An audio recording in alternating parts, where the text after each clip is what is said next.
Welcome, ladies and gentlemen, to Golden Bear Stadium. Your Bryan Golden Bears hosting the Maumee Panthers tonight. Dave Brobston alongside Derek Hugg. Good to be back together, partner. Absolutely, yeah. Ready to be back out not on the field. I was going to say on the field. I'm like, I'm not going on the field. We're up in the press box. Nobody wants to go there tonight. We just took a look. 92 degrees, feels like 97. My guess on the turf is probably about a half a jillion, about half the sun probably. Yeah, but it is good to be back in the booth with you for another season of Bryan football. It is, and we're going to see if your luck, you bring us better luck than Chris did last year. I mean, but we got to see something because that first week was a little bit of a long start. Yep, yeah, I would say, there in the second half, it played tight for the first half. Van Wert kind of wore us down in the second half. We'll see. The snowball kind of bit us there in the second half. Kind of things got out of hand. We'll see if we can bounce back this week here against the Maumee Panthers. So welcome. It's the Oberlin-Turnbull countdown to kickoff. Oberlin-Turnbull Funeral Home and Crematory, family-owned, family-focused. We had the chance to chat with Bryan head coach Scott Staten, and you'll hear that after this timeout on the Golden Bear Sports Network. Discover top-quality healthcare education at Northwest State. Our instructors have real-world experience, so they know how to prepare you for great career opportunities. Northwest State, where you'll get the top-quality healthcare education you need to succeed. Nobody likes an awkward silence. You can actually use it for something good. You haven't really been yourself lately. Are you okay? Find out how you can help a friend with their mental health at seizetheawkward.org. Welcome to Inside the Bears Den. Dave Brobston, Coach Staten. Well, not quite the start you wanted last week, but everything's got to start somewhere, right? Yeah, exactly. I think we try not to jump to conclusions on Friday night. We want to see the film, and the film on Saturday definitely showed us that there were a lot of mistakes that we made that proved pretty costly. And just little things I know it's cliche, but we talk about one block away, one correct step the way, and things change in that game. One of the things that Chris and I talked about is, 7 years in a row, Van Wert's had an All-Ohio quarterback. Mm-hmm. From the looks at Wise on Friday night, it may be 8, and he's just such a phenomenal athlete, and you go to make a tackle, and he's just not there.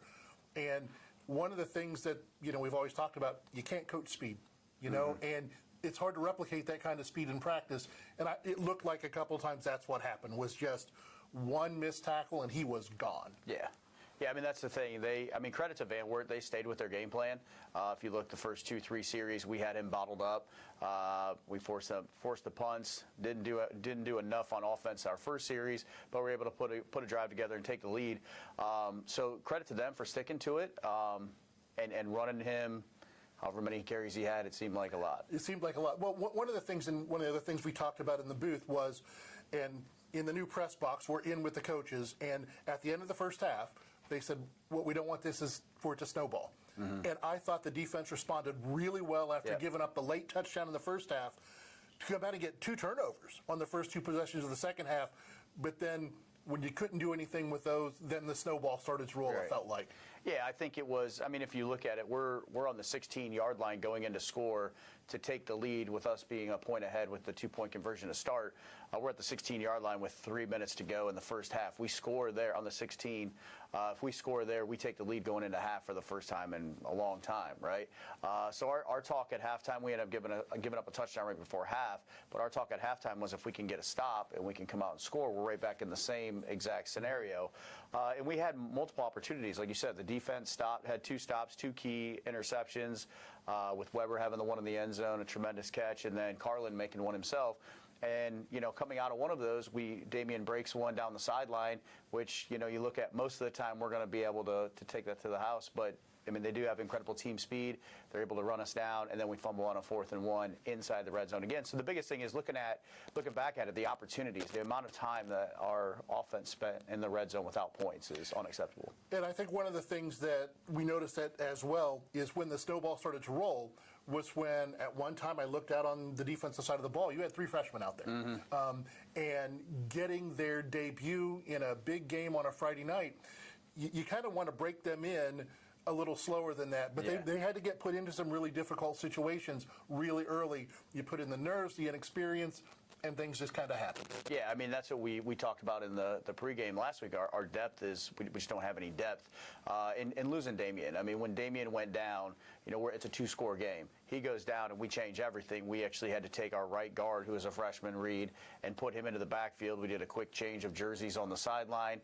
He goes into the backfield with an eligible number, and then Cody Schaefer, who had just came back, who has never played guard, played right guard for the rest of the game. So he was learning on the fly. I mean, these are things that you really don't dream up as a coach that you have to put together in a game, but the kids did it and they continue to battle. And that's the biggest takeaway is I felt like our kids gave it everything that they had. They played tough, they played hard. We just ran out of steam at the end, and we didn't have enough pieces there. And there was definitely a no quit in the team. They were competing up until the very end, and that's all you can ask for. Especially when the scoreboard's not in your favor, seeing those kids that are still going to compete. And I thought we saw a lot of that from the Golden Bears on Friday night, which bodes well going forward. Now, going forward, this isn't your dad's Maumee. Coach is putting together a pretty good team over there. 200-yard rushers, a pretty efficient quarterback. What are you looking at from the Panthers this week? Yeah, they're definitely much improved. We saw it last year. They closed the gap last year. We were able to get out of there with a 7-point win last year. And you look at, first of all, their defense. Their defense is solid. I mean, they're solid up front. They have 2 inside linebackers that play well, very athletic in the secondary. In the Springfield game, I think they had 3 interceptions. They're covering a lot of ground. So, like you said, this team is improved over the last couple of years with the new coach, and we look for them to continue to do that. So, definitely improvements there. They're solid, fundamentally sound, so it's going to be a challenge for us. And one of the things that they did on defense last year, and I noticed that they're doing it again this year, is they try to put a little confusion on your offense. They run that 3-3, the 4-4, not defenses we see all that often, and so puts a little bit of pressure, especially on a younger offensive line, to who's where, who do I have, what are my assignments. So working through that a little bit, but as you showed on Friday night, Damian doesn't need much space to make something happen. Yeah, I mean that's the game plan going into this thing. It's putting it back on our offensive line. We got away from the run in a couple key situations, I felt like, and just we need to stick to our guns and stick to what we're good at. I will say, Carter going in at quarterback out of necessity a couple times there. We did open our eyes a little bit about him running from depth, and that's a big kid and it gets moving. So we're going to run with that. I mean, we were putting in a package for that this week. We're working some different things to accommodate how much workload Damian's going to be able to handle this week. So just putting all that stuff together and coming out with a solid game plan for a much improved Maumee team. Well, I think that Maumee does. It looked like everything on paper you saw from Springfield. They had a really solid outing. But I've got a good friend of mine who texted me in the middle of the game and said, that young man from Van Wert is a whole house. I don't think you're going to be running up against many 485-pound defensive tackles the rest of the year. Yeah, he was very impressive. Looking at him in the scrimmages and stuff, we thought we could push the pace and get some double teams, run some doubles against him. But he does. He's pretty athletic for a big kid there, and he ate up 2 offensive linemen on us and even made plays when he was getting doubled. And I thought, though, that the offensive line handled their assignments well for him. As we talked about, when Damian was in the game and you didn't have to start moving all those pieces around, we held our own in the trenches. And I think that's an exciting thing going forward, especially with this style of offense, with all the different pieces that you've got that can actually churn up yards on the ground. Yeah, I think that's our approach going into this week. The front of our scouting report this week, said how will we respond? And that's the question. We rushed for almost 200 yards against a very good defense. Can we take that, learn from it, carry it into this week to where we don't have a 485-pound guy in there? We don't have, maybe as much speed at the linebacker spot overall. That we can lean on these guys. We can get our offensive line to work together and see if we can move the ball and then be efficient in the passing game. Well, and I think, as we said, score wasn't what we wanted last week, but I think there's a lot of foundation, and you can't build a house without a good foundation, and I think it was a good start. Yeah, we like where we're at from that perspective, and the kids keep working hard. That's all we can ask. That's all you can ask. This has been Inside the Bears Den. Dave Brobston, Coach Staten. We'll be back after this word from the Golden Bears Sports Network. The Bryan Parks and Recreation Department would like to wish the Bryan Golden Bears good luck in tonight's game. The Bryan Parks and Rec offers a wide variety of classes for you during the entire year and an array of sporting events all year long. Check out what the Bryan Parks and Recreations Department has going on at bryanparksandrec.com or like them on Facebook. The Bryan Parks and Rec hopes to see you in one of the many parks that Bryan has to offer and enjoy the facilities. Questions about the classes or rental of one of their facilities, call 633-6030. The Bryan Athletic Boosters would like to wish all the student athletes the best of luck in all their sports this year. The Boosters are proud of your commitment to becoming Bryan built. It takes a lot of time and dedication to play sports and be the best student you can be at the same time. Good luck this year. The Bryan Athletic Boosters would also like to thank all of their corporate and individual patron supporters this year as well. It takes everyone to make a community and to become Bryan built.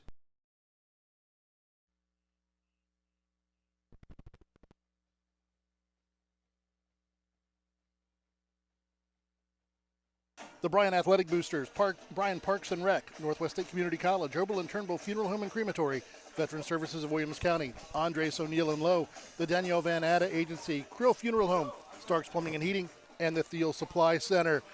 Bryan Band on the field getting us ready for tonight's action. Let's take a look at these two teams in front of us tonight.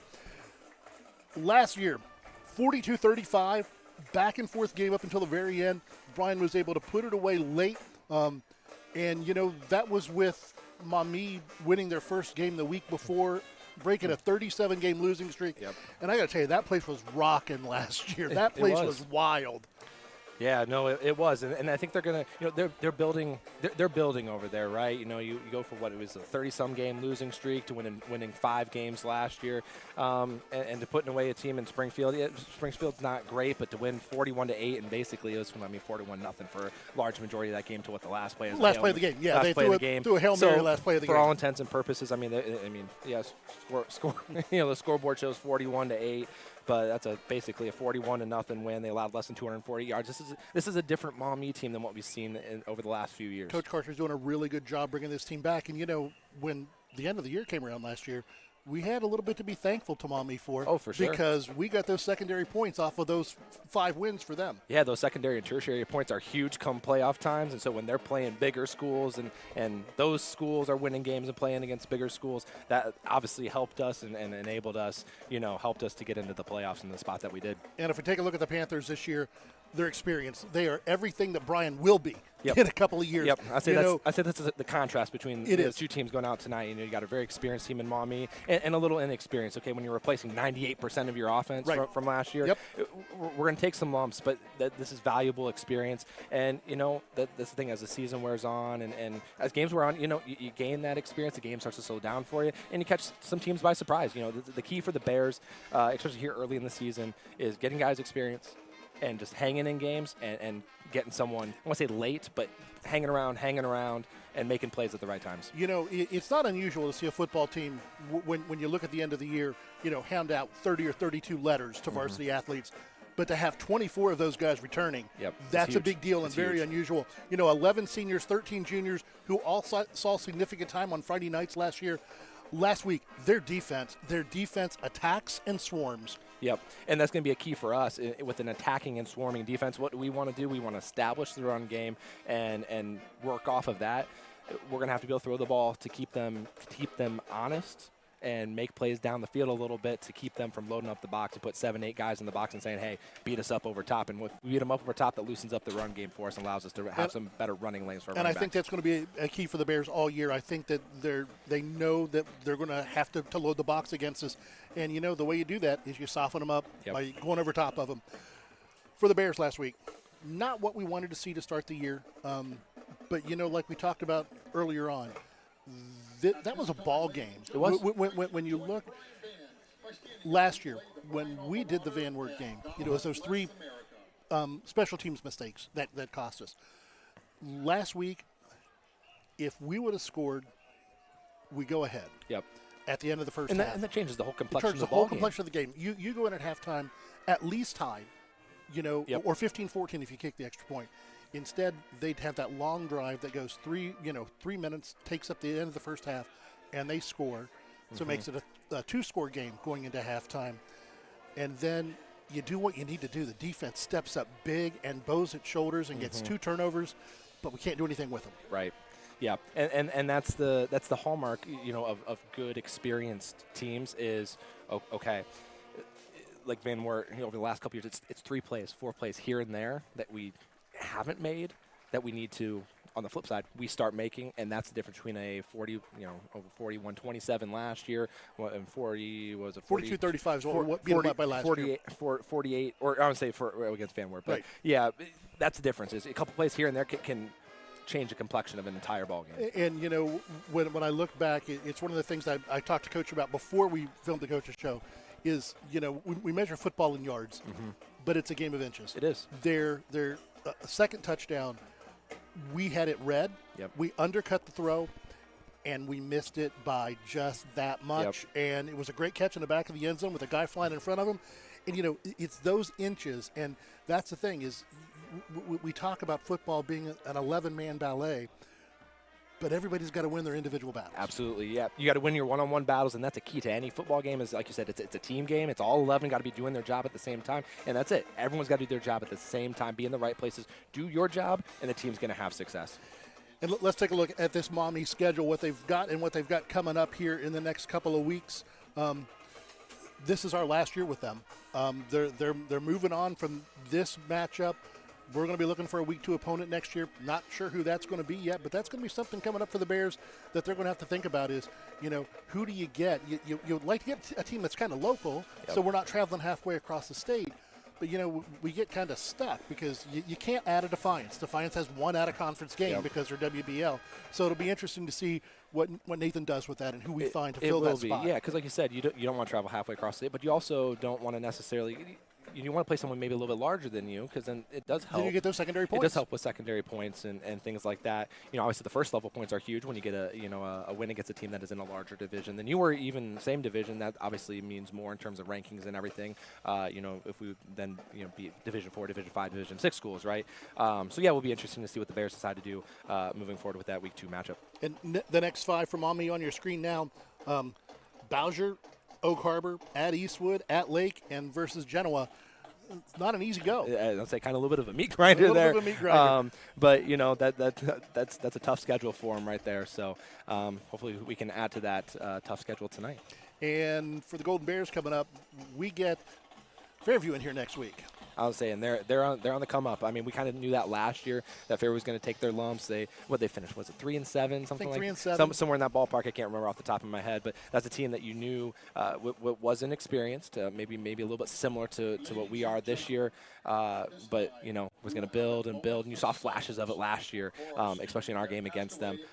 So that'll be something to look for heading into next week. Taking a moment of silence here at the stadium to remember Genevieve Ebersole and Levi Hess, who passed away. Levi just this week.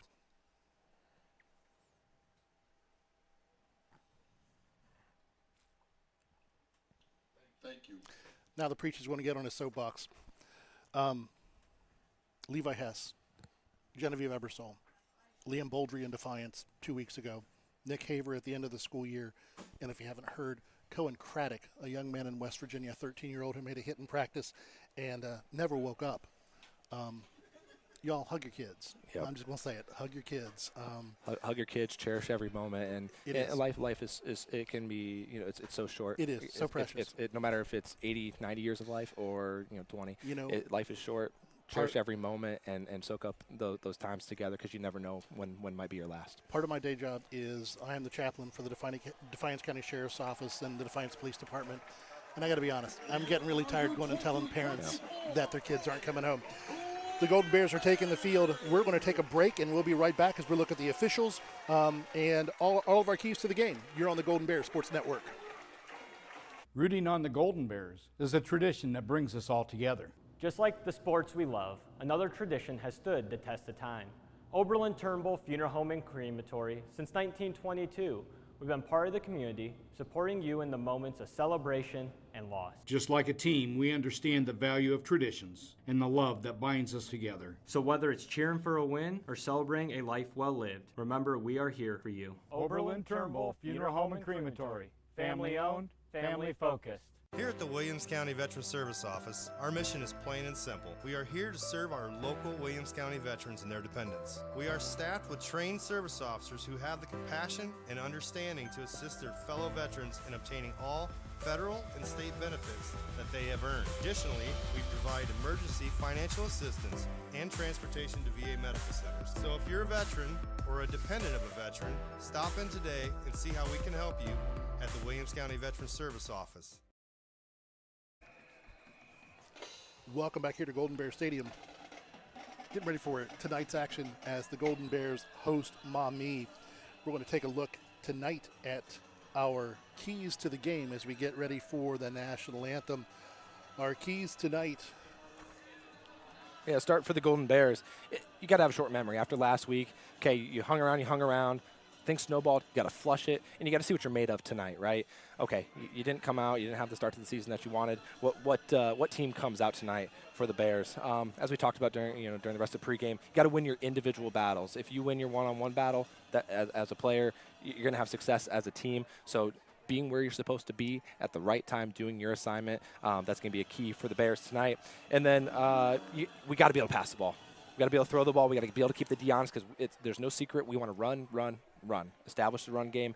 If we got to do that, we got to be able to keep them honest as well in the passing game. So that's going to be a key tonight for of success for the Bears tonight. It is, and I think that's going to be a key all season. Is the Bears, not letting them get 7-8 guys in the box with your safeties firing down, make it 9 or 10 in the box. I think that's going to be a key all year. And for the Panthers, or tonight, they're going to do what they want to do all year. They're going to want to control the line of scrimmage. That's their MO. It's the MO that Coach Karcher came in and said, we are going to be a physical team at the line. Yep. That's what they want to do. And they're going to run the ball. Two guys over 100 yards last week. Their quarterback is a lefty, which is a little different for the defense. He's efficient, but he's not one that you look at and you go, oh, he's going to throw the ball 60 times. They're going to want to control it. And their defense swarms, so they're going to want to get guys to the ball, which gives the Golden Bears a chance for a little bit of misdirection. These have been the Carlin Company Realty and Auctioneers keys to the game. The Carlin Company has been your hometown real estate company for over 45 years. Constantly remain number one in Williams County and the surrounding area since 2007. Call us for all of your real estate needs. And now, tonight's national anthem, which is sponsored by the Veteran Services of Williams County. And playing of our national anthem.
Taking a look at tonight's officials, sponsored by the Tri-State Vision Center. Been serving the area since 1977.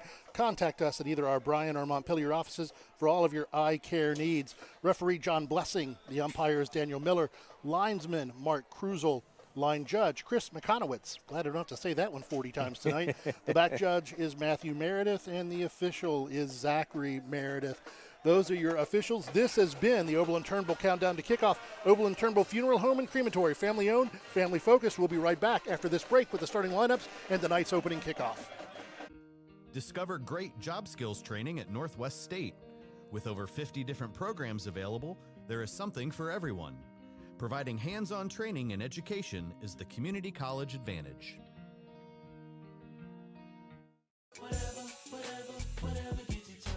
There are a lot of ways to reach out to a friend about their mental health.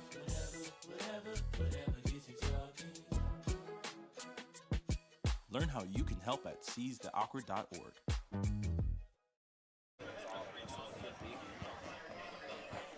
Welcome back. Tonight's kickoff, the Golden Bears are going to be receiving the kick tonight. Maumee won the toss, or Maumee's going to be receiving. They won the toss and elected to receive, something we don't see all that often.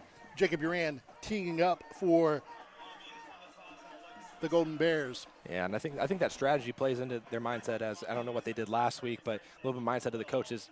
We're going to establish the run. We're going to come right at you, and we're going to be the dominant, physical team, and we'll see if they, are able to do that tonight. See if there's any wrinkles in effect on the kickoff tonight. A little bit of a different setup for the Golden Bears. Their wingers are already out. Their gunners are already spread wide. I watched some of the college games last night, and nobody's even keeping it on the field of play kicking. And the NFL coming this year, that kickoff is just the weirdest thing I've ever seen in my life, man. Yep, I agree. I think that we're probably coming to the day, maybe before I retire in high school, that you just take the ball to 25 and start. Every time. Yep. I think I wouldn't be shocked. No. I'd be sad to see that, but Well, I think it's the way the game's trending. It is. It's the way the game's trending. So Uran's got it teed up midfield on the 40-yard line, runs up, boots it, end over end kick deep, driving their returner back deep in the corner, taken at the 5, up over the 20, and he's brought down. I think there's going to be an extra 15 on there. Flags come in from everybody. Great tackle, but it ripped the face mask off. We could see it from here. His head completely went around, partner. I mean, that was something. So we'll tack 15 onto the end of that run. And that was Eli Dodson on the return for the Panthers. Panthers start, I'm going to give you a name tonight. Hope I don't have to say it once. Ryan Patterson along the line.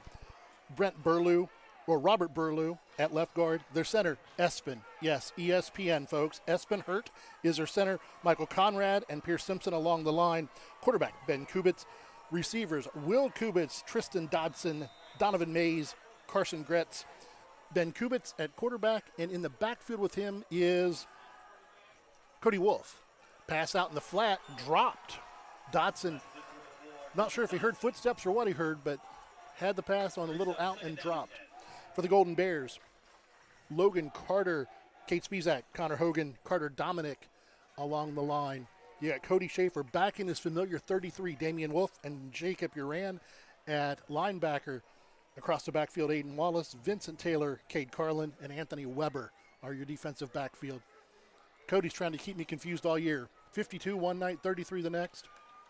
Motion Kubitz hands it up the middle to Wolf. Wolf breaks through one tackle, brought down, gets out over the 40 to about, I'd say the 40 and a half. So a gain of about 4 on the play. Going to bring up 3rd down 6. Spizak on the tackle for the Golden Bears. Last week, early in the game, it was Connor Hogan breaking up everything. Shotgun formation. Twins to the left. H-back to the right is Donovan Mays.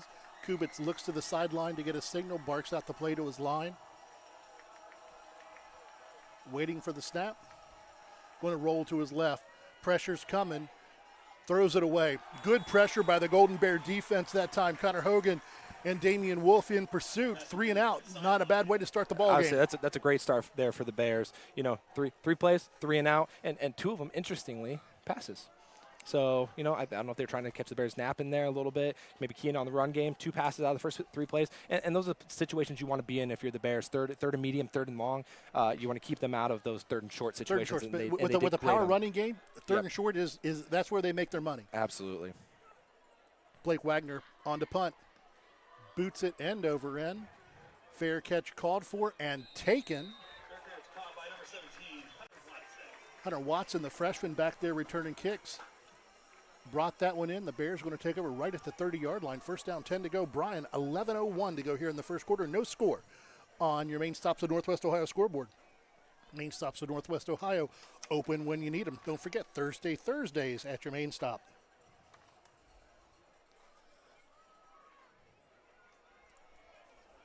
Golden Bears come out looking like they looked last week. Carlin at quarterback, Wolf behind him. Ball is snapped on the ground. Cade's going to pick it up, going to lose about 10. Damian went to pick it up, and then he went to block, and then Cade went to pick it up. Lost about 10 on the first play. So for the Golden Bears, Carter, Spizak, Longoria, Reed, and Hogan along the offensive line. Carlin and Wolf in your backfield. Your receivers, Wallace, Wheeler, Carter Dominic at tight end, and Anthony Weber split wide.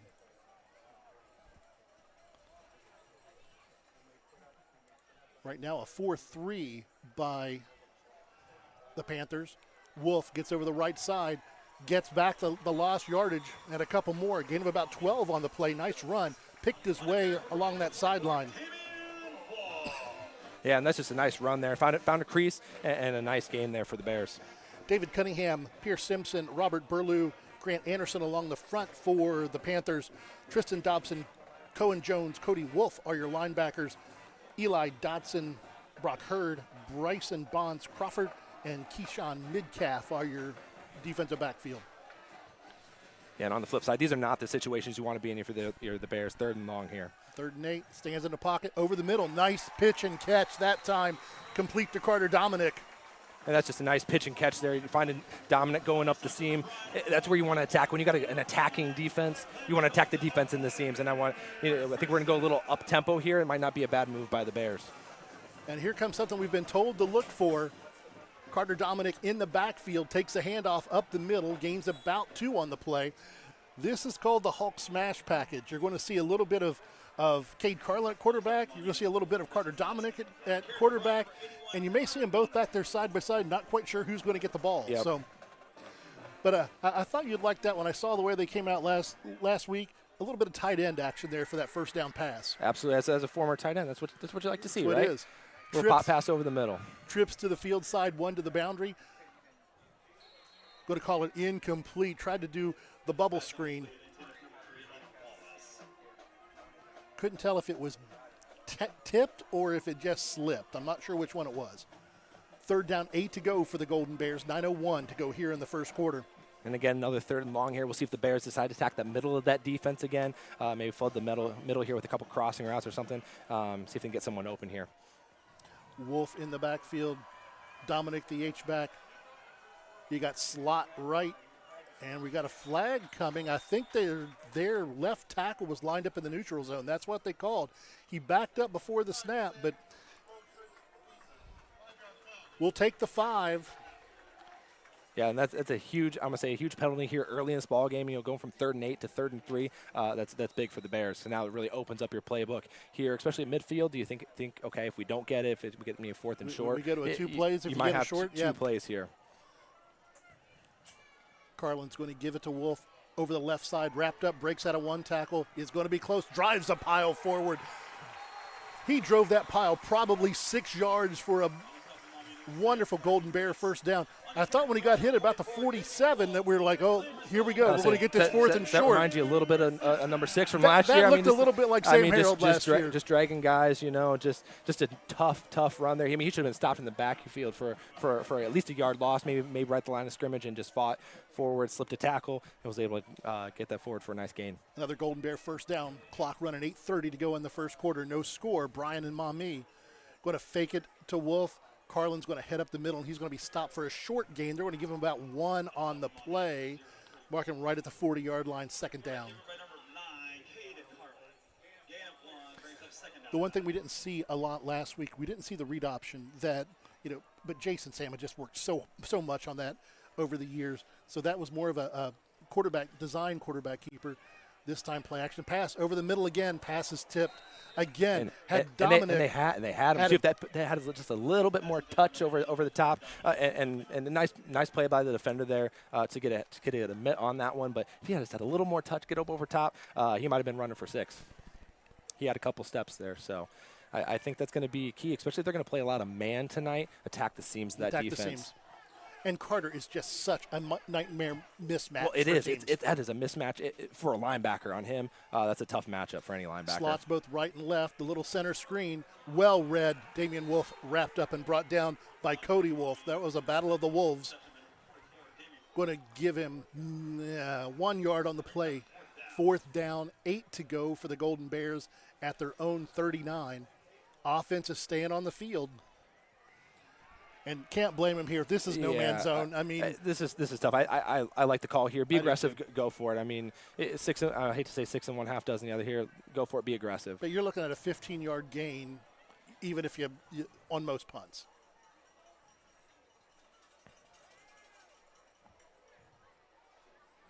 Back to pass. Pocket breaks down. Carlin escapes. Wolf's closing. A nice stiff arm. Carlin throws it up just over the head of Weber. Good athletic play.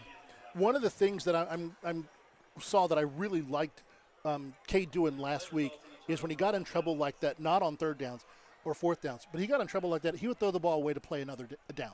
Yep. You know, don't take a risk at it. Don't risk throwing it away. Don't risk throwing an interception. Of course, on fourth down, you got to try to get it downfield just out of the outstretched arms of Weber. Turnover on down 7-11 to go in the first quarter. The main stop, a Northwest Ohio scoreboard, has us scoreless. Slots both ways for the Panthers. Bringing the tight end in motion, going to go up the middle. This is nice little tackle. I thought he escaped out that time. That was their leading rusher from last week. Midcalf. Keyshawn Midcalf. They kind of have the thunder and lightning backfield. I think that Wolf is more of the bruiser and Midcalf is more of the I'm going to make things happen. You saw right there, he's pretty slippery. Yep.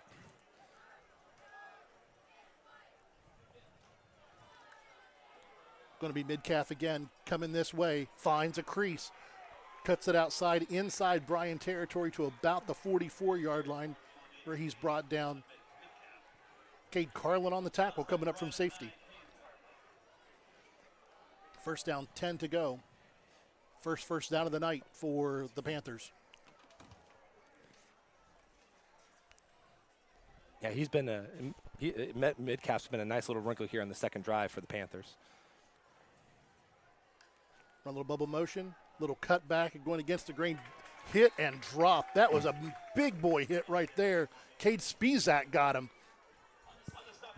Loss of one on the play. Spizak and was Schaefer in on that one too? I Good think play so. from his linebacker position there by Cody Schaefer. I think Cody went low and Spizak went high, and that was a well-read play that time. Doing that little trap play they like to run. Motion across the field. Hands off. This time it's going to be Wolf. He's wrapped up immediately, nowhere to go. He may lost another one.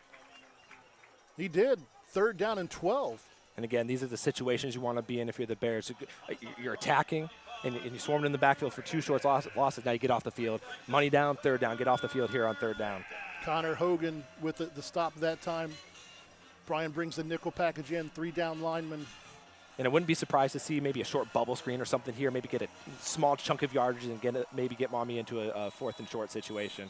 We got timeout on the play. I don't see flags. It's going to be a timeout on the play. Timeout Maumee will take one with them. No score, 5:13 to go here in the first quarter on the Golden Bears Sports Network. Discover top quality healthcare education at Northwest State. Our instructors have real-world experience, so they know how to prepare you for great career opportunities. Northwest State, where you'll get the top quality healthcare education you need to succeed. STEM is everywhere, like here, behind the scenes of The Walking Dead. STEM can create new worlds on and off the screen. The only limit is your imagination. Get inspired at shecanstem.com. Big third down play here for the Golden Bears. Like we said, keeping these guys in behind their game. You know what? They're a machine. They want second and 4, third and 2, not third and 12. Especially teams that want to establish the run game. They want to stay on schedule. Your job is to keep them off schedule. And I know that's the case with any offense. Whether you're a pass-heavy offense, run-heavy offense, you want to stay on schedule.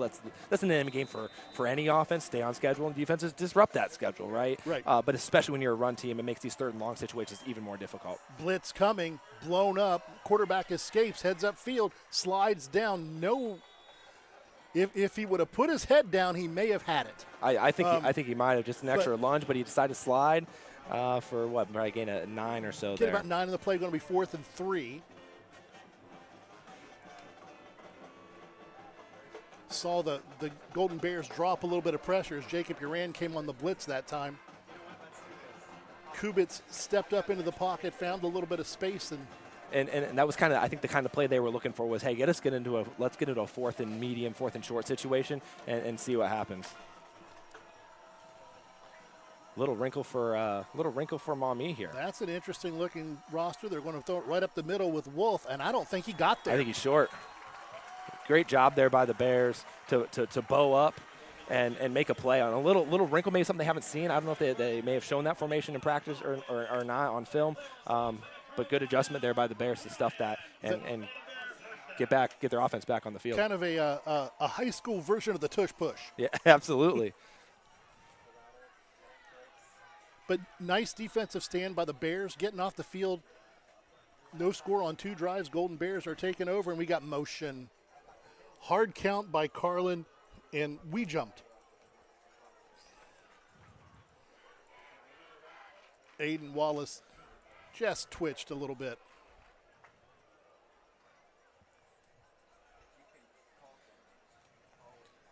Brings up first down 15. Ball back at the 31.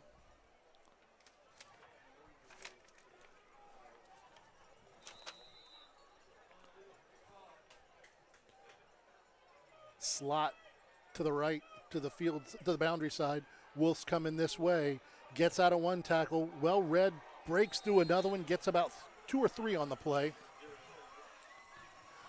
It looks to me like Cody Wolf's job on defense is go wherever Damian Wolf goes. Yep, and I'm not surprised by that. I think we're going to see a lot of that all night tonight. Is Shadow 44 and see what they can do matchup wise. With Dominic.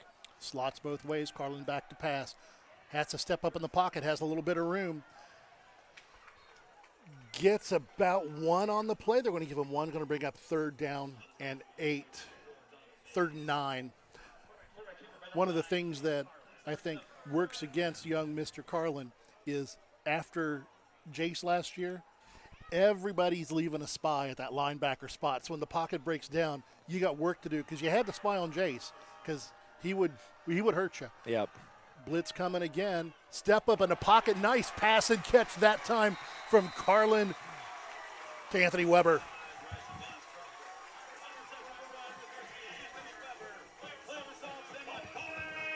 Nice big pass that time.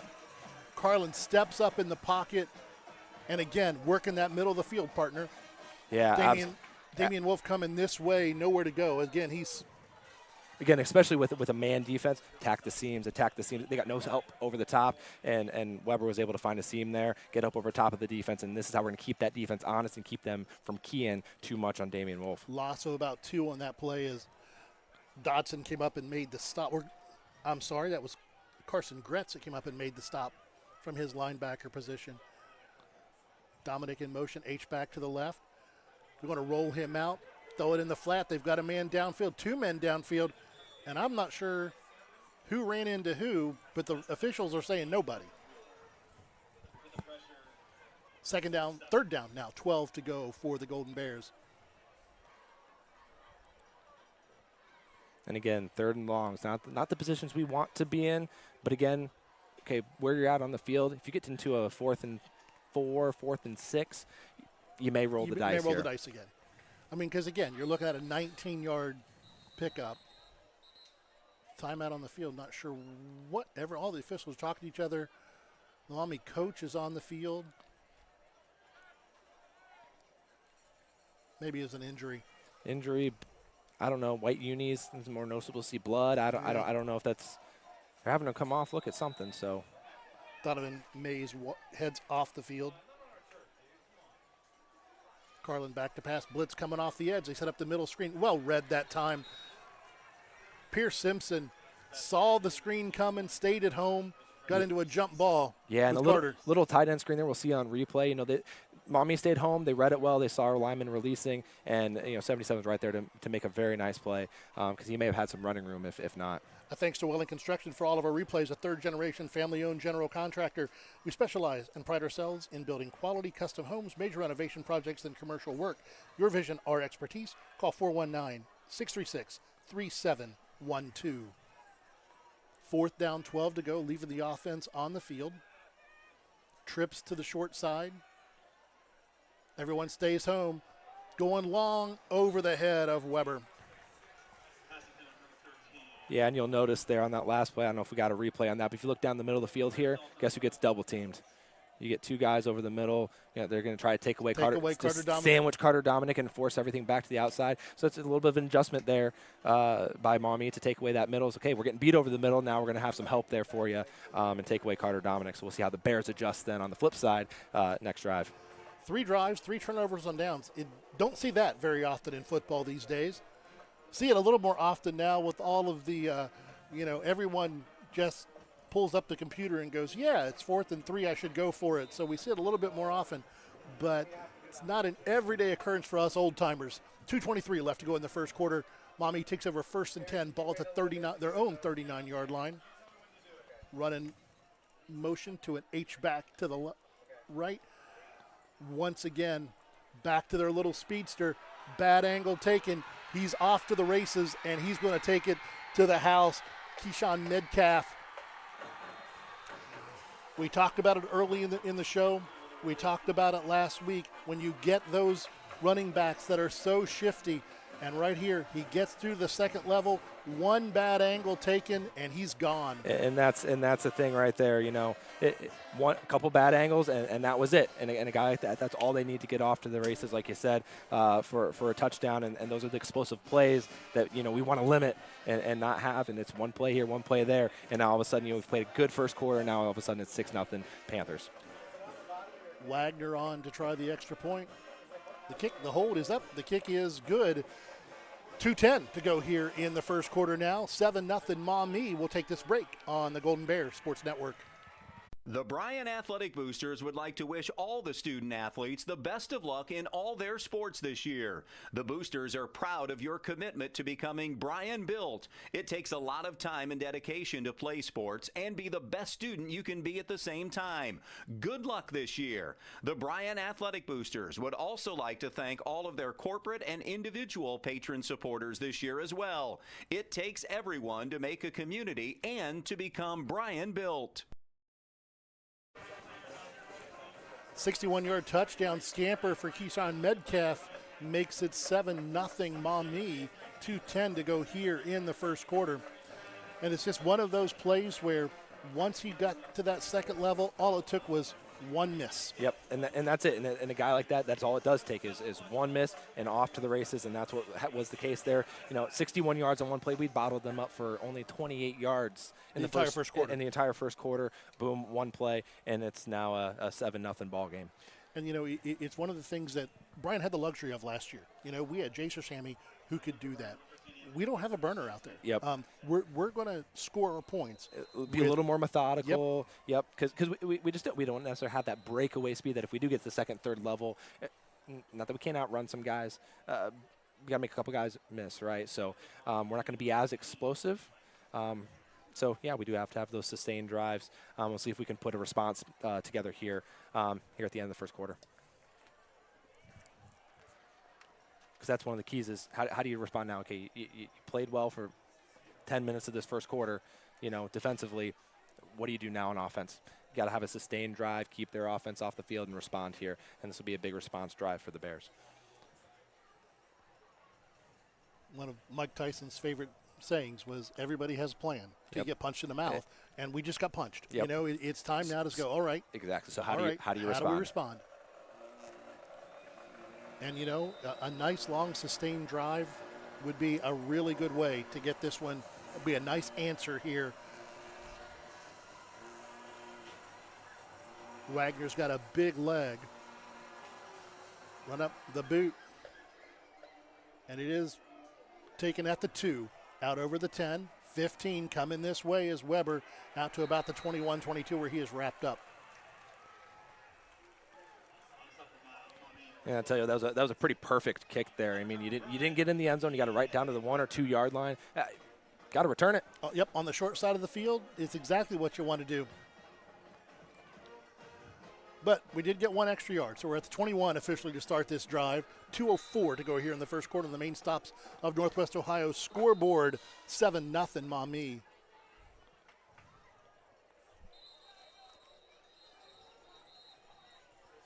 Whistles going everywhere. I think we're ready now. I think it was a play clock situation. Carlin gives it up the middle. Wrapped up is Wolf gets about 2 on the play. Runs into big Pierce Simpson. And Damian Wolf, that's what Damian's going to give you. 2, 3, 4 yards at a crack. not going to lose yards, and he's always going to give you a couple or three. Going to be a heavy dose of them. Cuts this time, ball's on the ground, and it looks like Maumee picked it up. Big hand came in and swatted away. First turnover of the year for the Golden Bears. Yeah, and that's a big one. That's a big one. That's a big one here early in this ball game. Obviously, a lot of game left to play. Now you got a quick change situation. What do the Bears do here in a quick change situation? Short field, defense got to bow up and get a stop here. Yeah, this becomes a really big defensive series. First down, 10 to go for the Panthers. Ball at the 19, 1:35 to go here in the first quarter. 7-0 Maumee. Wolf going over the left side, inside the 10, inside the 5, skips over a tackle, touchdown Maumee. 2 plays, 2 scores for Maumee, covered a total of 80 yards. I was saying that's it right there. 80 yards, 2 plays, 2 touchdowns. 2 touchdowns. After you've had, again, a really good first quarter, 2 plays, backbreakers.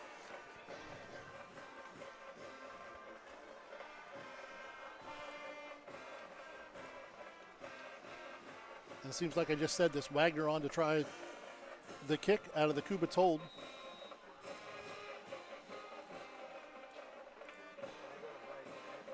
Snap, the hold, the kick. Up and good, almost all the way to the track. 1:27 now to go in the first quarter. Your score, Maumee 14, Bryan nothing on the Golden Bears Sports Network. We'll be right back. The Bryan Parks and Recreation Department would like to wish the Bryan Golden Bears good luck in tonight's game. The Bryan Parks and Rec offers a wide variety of classes for you during the entire year and an array of sporting events all year long. Check out what the Bryan Parks and Recreations Department has going on at bryanparksandrec.com or like them on Facebook. The Bryan Parks and Rec hopes to see you in one of the many parks that Bryan has to offer and enjoy the facilities. Questions about the classes or rental of one of their facilities, call 633-6030.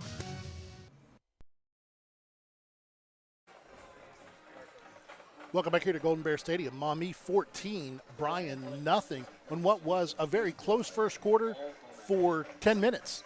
Yeah. I mean, and again, okay, there's still, if you're the Bryan sideline right now, you got to think to yourself, there's a lot of ball game left, okay? Yeah, you've played outside of 2 plays, you've played a good first quarter, and you can't negate those 2 plays, right? You can't take them back. Those 2 plays happen. You got to flush it. And you can't let it snowball like it did last week, because if not, this game's going to get ugly in a hurry. So you got to bow up, and you got to have a good sustained drive here, have a response drive, because again, going into the second quarter, 14-0. Okay, you go down and score 14-7. It's a lot different. It's a lot different. Makes you feel a lot different as a ball club. See what Wagner does with this kickoff. Last one he put perfectly at the 1-yard line. This one, a low line drive, is going to hit at the 15, scooped at the 10. Out over the 20, got a little seam to the 30. Has a bigger seam out to the 35, where he's brought down finally at the 36. Nice return that time by Weber. Absolutely. Yeah, no, that's exactly what I get good field position here, or at least decent starting field position for the Bears. See if we go on a good, nice, sustained long drive here and put some points on the board. And the Welding Construction replay showed just how that's a tough kick. A low line drive coming screaming at you like that. Yep. That is a tough kick to handle.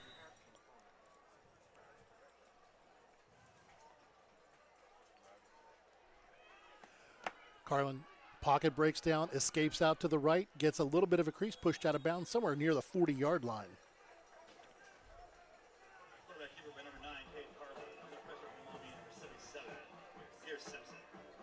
Simpson shoves him out of bounds. A nice gain on the play. They're going to give him 4, make it 2nd down, 6 to go. Yeah, and that was a nice little scamper there. Pocket broke down, find a little crease, 4 yards, moving forward. That's a positive gain there for the Bears. Just got an update from Wapak. Defiance and Wapak, no score at the end of 1. Design quarterback keeper. Here comes Carlin this way. Stretched out really nicely by the Maumee defense. They just you can string that ushered out him straight to the sideline.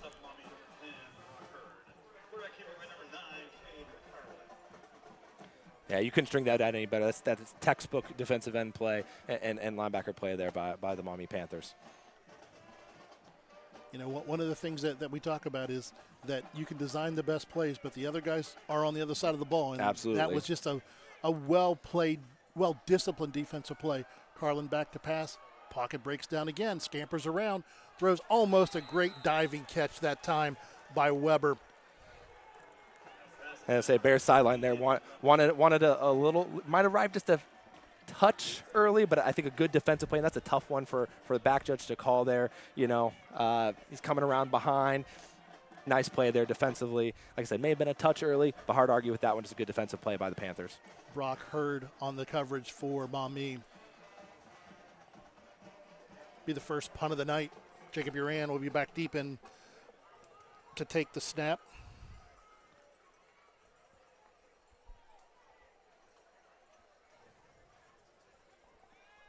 One man back for Maumee. Snap goes on the ground. He's able to get it away. Fair catch called for. Not a bad punt considering how that one broke down. That was pretty incredible to even get that ball off by Jacob Uran. I mean, there was 3 guys standing right in front of him. You'll see it here on the replay. You know, 2-3 guys standing right there. Some miraculously got it off, and like you said, a decent punt to at least flip the field a little bit. Flip the field a little bit. I mean, when you look what was 10, 20, 30, that was a 39-yard punt. So you're not going to complain with a punt like that, especially when the snap was bobbled and you had 3 guys in your face. Going to mark him right at the 30-yard line. 22 seconds to go here in the first quarter. 14-0 Maumee. And this is one where the last 2 plays have gone for touchdowns. Bryan needs to get just a couple of stops right here to get back in the rhythm. Wolf coming this way. That's a way to get back in the rhythm. It sure is. That was a big hit. Yeah, big hit there by Cade Spizak. Look at this one coming down. That was Jacob Uran. Oh, it was Uran. That was Uran that got him.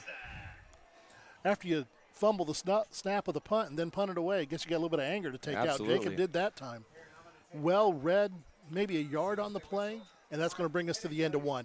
End of the first quarter here in Bryan. Maumee 14, Bryan nothing on the Golden Bears Sports Network. We'll be right back after this word from our sponsors. Here at the Williams County Veteran Service Office, our mission is plain and simple. We are here to serve our local Williams County veterans and their dependents. We are staffed with trained service officers who have the compassion and understanding to assist their fellow veterans in obtaining all federal and state benefits that they have earned. Additionally, we provide emergency financial assistance and transportation to VA medical centers. So if you're a veteran or a dependent of a veteran, stop in today and see how we can help you at the Williams County Veteran Service Office. At Oberlin-Turnbull Funeral Home and Crematory, we understand that family is at the heart of everything we do. Being family-owned and family-focused is not just a slogan for us, it's a way of life. We walk alongside you during life's most challenging moments, providing a guiding hand and a shoulder to lean on. With heartfelt care and attention to detail, we tailor each service to honor the life and the memories of your loved one. We treat you like family because your journey is our journey. Oberlin-Turnbull Funeral Home and Crematory. Family-owned, family-focused. Welcome back here to Bryan, where we just had a fever for more cowbell. Flag on the play. Mid-calf over the right-hand side, 40, 50 into Bryan territory, brought down at about the 43-yard line, but seeing what is the penalty, we got motion against Maumee.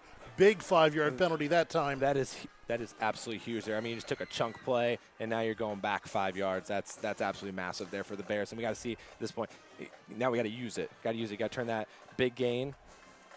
Okay, second and long. Again, got to make a play if you're the Bears. Looking at scores from around the area, Liberty Center 6, Napoleon nothing. Fairview Delta tied at 7. Van Wert 10, Bath 7.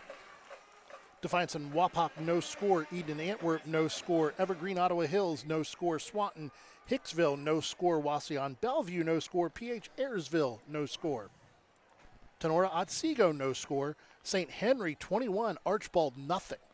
2 weeks in a row where Archibald's going to have to dig out of a hole. I know. And I'll tell you what, this goes in the books as a 5-yard penalty. That was more like a 25-yard penalty from the gain that they got. Yeah, one of the things that I don't think we look at enough is lost yards to penalties. Oh, yeah. You know, that was what, a 10, 20, that's a 22-yard gain, 5-yard penalty. So you're looking at a 27-yard actual yard penalty. And again, that's a backbreaker if you're Maumee. Okay, can the Bears use it now to their advantage? Trying to get the clock right. There we go. 11:53 now to go in the second quarter. Clock being wound. Motion going to the boundary side.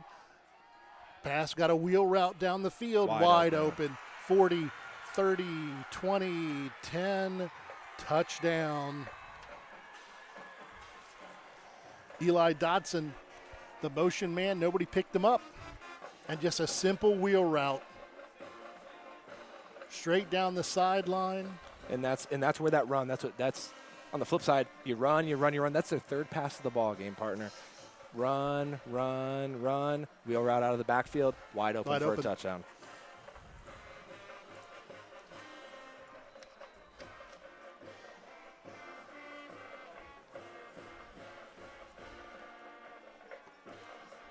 Wagner on to try another extra point. This one up through the uprights and good.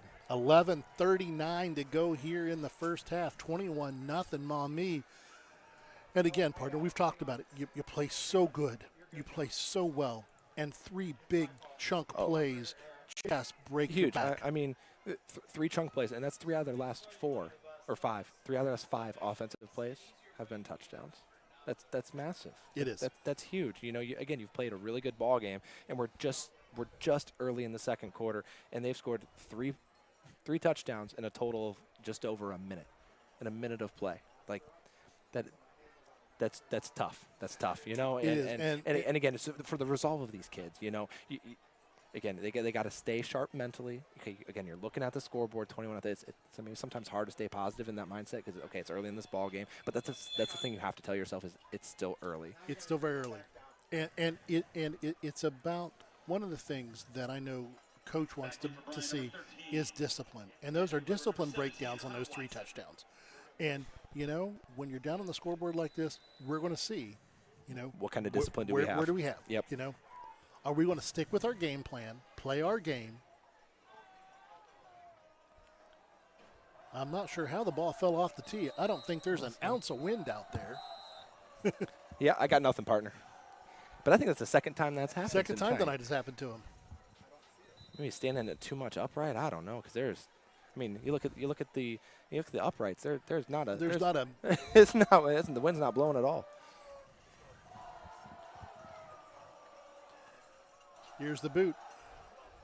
This one's a little bit of a knuckleball, taken at the 3, out over the 20, and it's going to come back. Going to come back. Yep, unfortunately. Found a seam, nice crease, but got a hold. You can see it on replay here. We'll see if I think they're calling a crackback block here. Let's see if we can see it. The Welling Construction replay. I'm not sure. I'm not sure, partner. That's not a crackback block in my book. I know what they're trying to get the blind side blocks out of the game. That is that's a good clean block there. But partner, as we said, you know, I'm not sure, and I'm going to be really honest here. I'm not sure that the guys out there that are freshmen tonight are going to have kickoffs by the time they're seniors. Yep. They're trying to take it away out of the game. They are. They've already done it at the NFL level.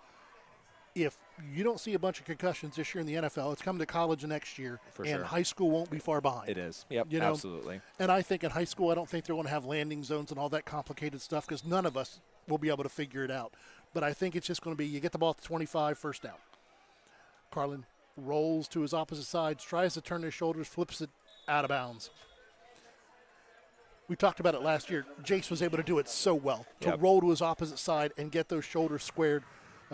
And Cade couldn't do it that time because he kept feeling that pressure from behind him, and he just had to keep floating. You got to get the depth to get around because it is tough to square your shoulder. So you got to get depth, and you got to be able to get that depth. And if you can't get that depth because you're feeling pressure behind you, it's going to make for a tough throw.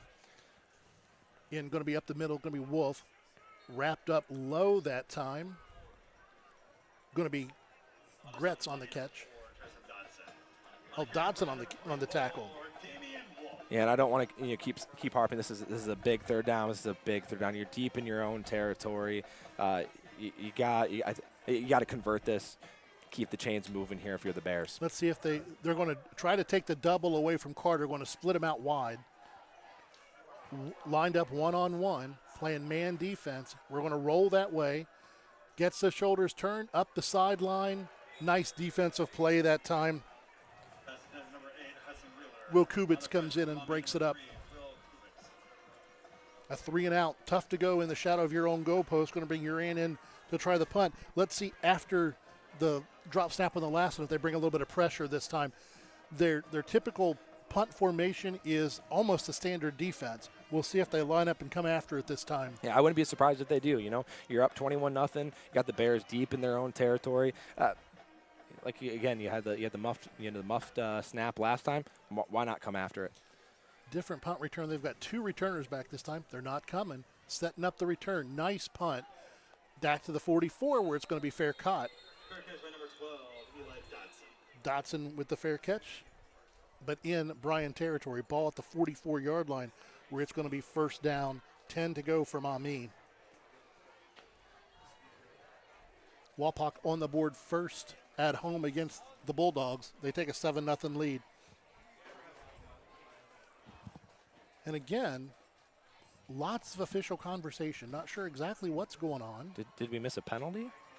I didn't see a flag on the play. I didn't either, but looks like it's calling something. A hold. I didn't even see the flag come in that time. Hold on the play, so we'll take the 10 yards.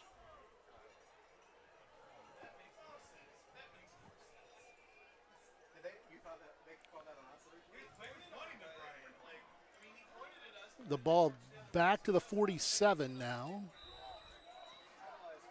First down, 10 to go. 10:39 to go in the first half. 21-0 Maumee on 3 big plays by the Maumee offense. An 80-yard run, a 60-yard pass, and here comes another flag. And we got a motion against Maumee. Going to back it up to the 42, make it 1st and 15.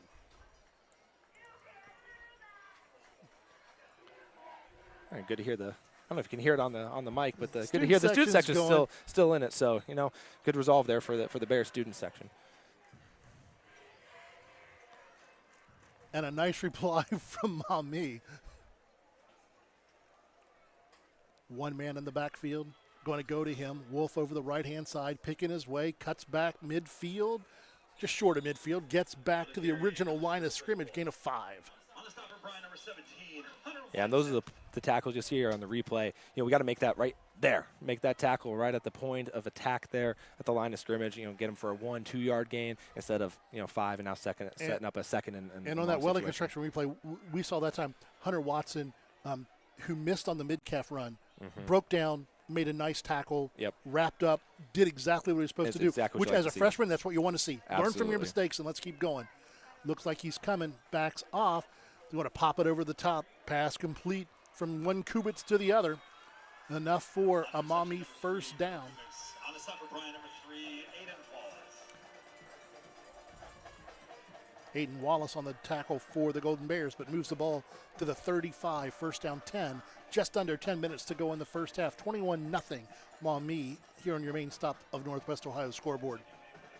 I think that's the thing hurting the Bears right now is just chunk plays, chunk. That's they're hitting. They're outside of that. We've done a good job bottling up. Just got to limit the chunk plays. Bringing a little short motion. Going to be Wolf going over the right-hand side. Again, a pretty standard run for Wolf that I've seen tonight is he picks his way to the right and then tries to cut back to the middle of the field. And that time, again, we had the battle of the Wolves. One Wolf tackled another one. But a really nice play by Damien. He saw the cutback, broke down, went and attacked the ball. Second down, 8 to go. 9:19 here in the first half.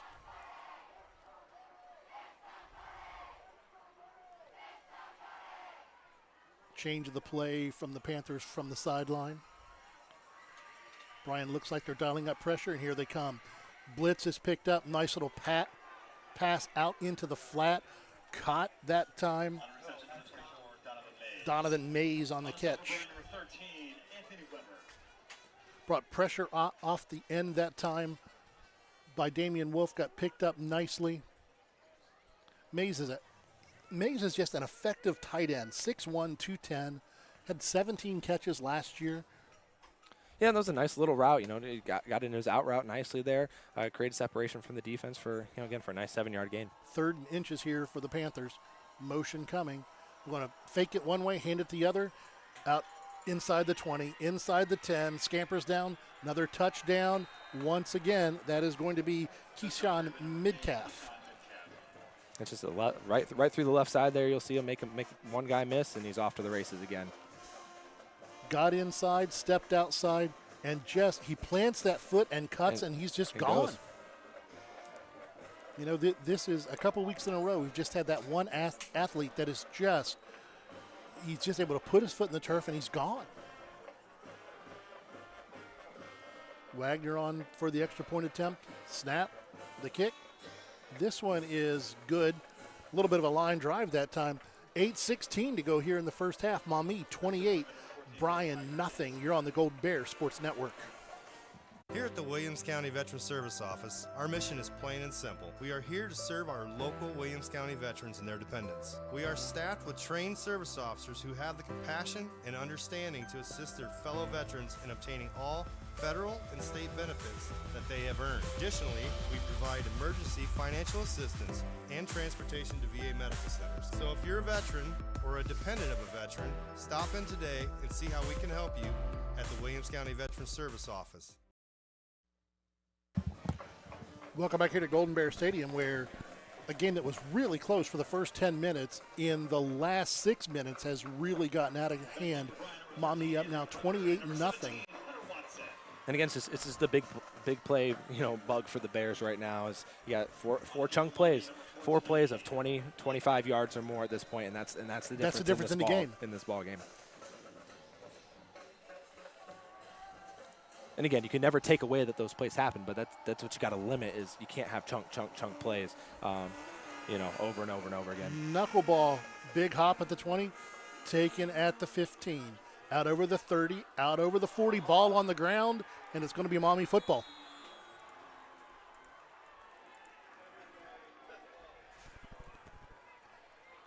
You talked about it early, partner. Sometimes when that snowball starts rolling, it just keeps going. It does. And again, if you're the Bears, you really, you have to try to stay positive, and it's one stop at a time. You get to stop here again. It's a short field. Okay, they got the ball their 35, on your 35-yard line. What do you do here? What resolve do you got? It went, and from a coach's standpoint, it went from all right, we can't give up a touchdown, to all right, we can't give up a big play, to now every play. You've got to compete every single play. Absolutely. Again, motion coming, a little bubble motion this time. First time we've seen that. Little swing pass inside the 30, broken tackle, and he's gone. Taking it to the house. Pass was complete that time to Carson Gretz. Did they say he stepped out? No, they did not. I thought side judge, the line judge, the line judge was going to say he stepped out, but he did not.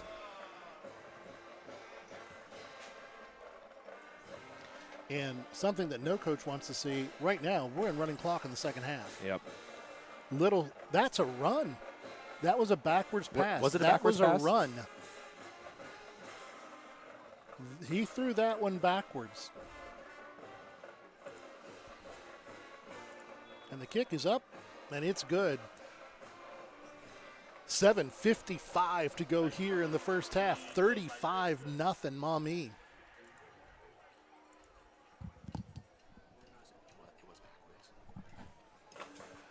And again, you just talked about it. An 80-yarder, a 20-yarder, a 25-yarder, a 60-yarder, and now a 35-yarder. Yep. It's those big chunk, when you look, they've had 2 now one-play drives? Yep.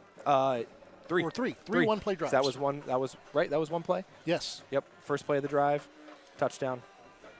So they've had 3 one-play drives and like a 4-play drive that they've scored on. And it's been ever since that 2:23 mark of the first quarter. Touchdown. And 5 straight touchdown drives for the Maumee Panthers. One of the curses of coaching is you cannot coach speed. Yep. And that has been the bugaboo now for a couple of weeks as we're just playing against teams that just have some athletes that can flat out fly. Wagner on to kick off again. Booms this one, going to let this one go all the way in and through the end zone.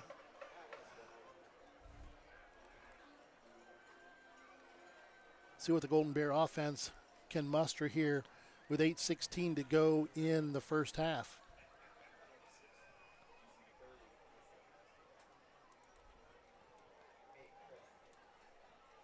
Two turnovers, couple turnovers on downs.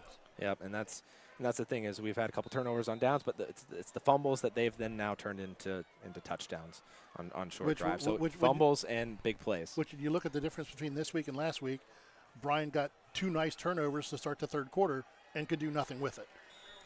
And Maumee's taken two fumbles and scored in 2 plays. Yep. Wolf of the tackle, loss of 2. And now we're in a little bit of a, I'm going to say a little bit of a, I'll say it's called a quandary if you're the Bears, because, okay, do you sit here and run the football, you're turning clock, or do you try to air it out here, make a couple big plays of your own? I think Maumee's kind of keying on the run. Let's see if we maybe open it up here and try to hit a big pass. Nobody back. They have no safeties on the field. Throwing it deep that time, that's got to be a penalty. I mean, he practically tackled him at the 40-yard line. I mean, he did. And you know what? I got to be really honest. If I'm sitting back there on defense as Brock Hurd and I'm beat and I see that ball going, I would be doing the same. I'd be doing the exact same thing. Because guess what? It's not a spot foul. Nope. So it's 15 in high school. It is 15 in high school, and you know what? We'll take the 15 is better than a chunk play. First down, 10 to go, Golden Bears. But I think that's the recipe for the Bears there. You got to – I know we want to establish Damien. But if we look, they're playing man across without a safety. Yep. Carlin coming this way, getting stretched out. Gets a nice spin move to get a few yards on the play. Going to give him about 4. Yeah, and I think that's the thing for the Bears. There's okay, they have no safety help. Your receivers got to win one-on-one battles because they are probably at this point. So if you're lining up Carter Dominic out wide, they're going to have a linebacker in the middle shadowing him. So they're going to bracket him that way, right? That's what you're going to see, unless he runs an out route. Yep, little pass this time, which is not bad if you want to dink and dunk a little bit. All right. You know, I'm interested to see the point of emphasis this year for high school officials. Is anything that looks like taunting is taunting. Yep. And this is twice now that a Maumee player has barked at our bench. Yep. And I'm waiting to see if it gets called. They stopped the play that time. So bringing everyone over. What's going on here? I think that Carter was slow getting up. Yeah, that's not good. Not good for the Bears there. Not good to see him gimpy, and that's right in the area. That's a knee, and then you saw that tackle. It looked a lot like helmet to knee or thigh area, and that's never a fun feeling. Well, you get a helmet to the thigh, not fun. Last week, the young man from Findlay, who was the Georgia signee, gone for the season on that exact same tackle. Yep. You know, he's #1 quarterback in the state of Ohio. An NCAA top 300, had already signed for the Bulldogs. Exact same tackle on a scramble last time. Going to be Carlin right up the middle this time. He gets about a yard or 2. Going to make 4th and 1.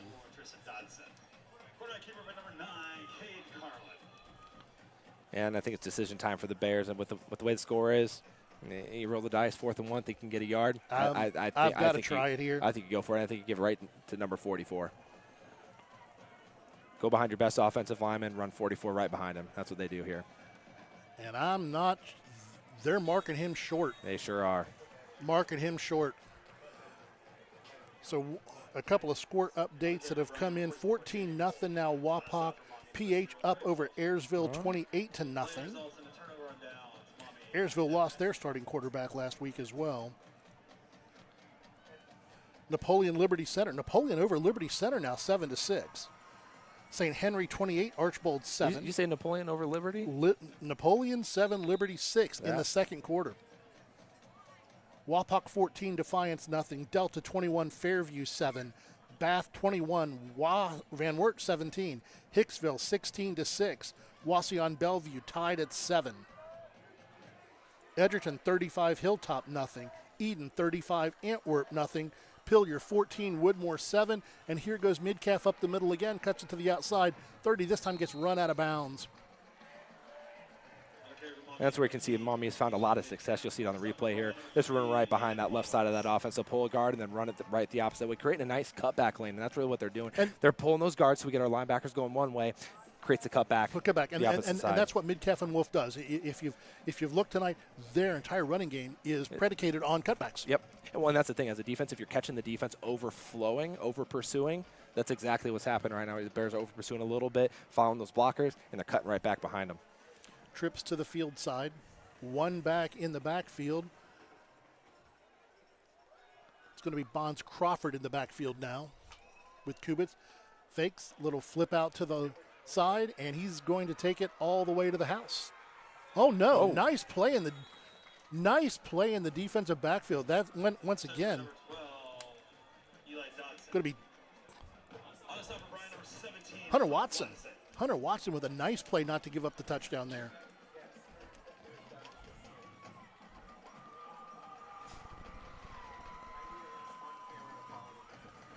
I don't expect Maumee to get too cute here. I think it's just going to be a power run. First and goal on the one. See what they decide to do. Nice to see Carter Dominic jogging on the sideline some. Very similar injury to what Damian Wolf had last week. Kubitz and Bonds Crawford in the backfield. Nice misdirection. Crawford's picking his way forward, in for a touchdown.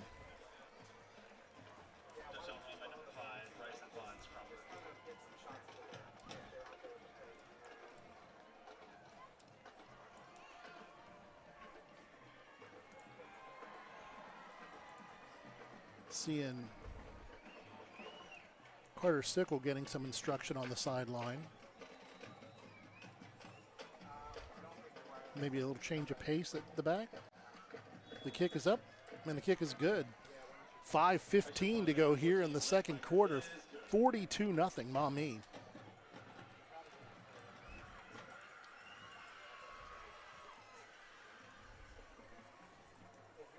That is.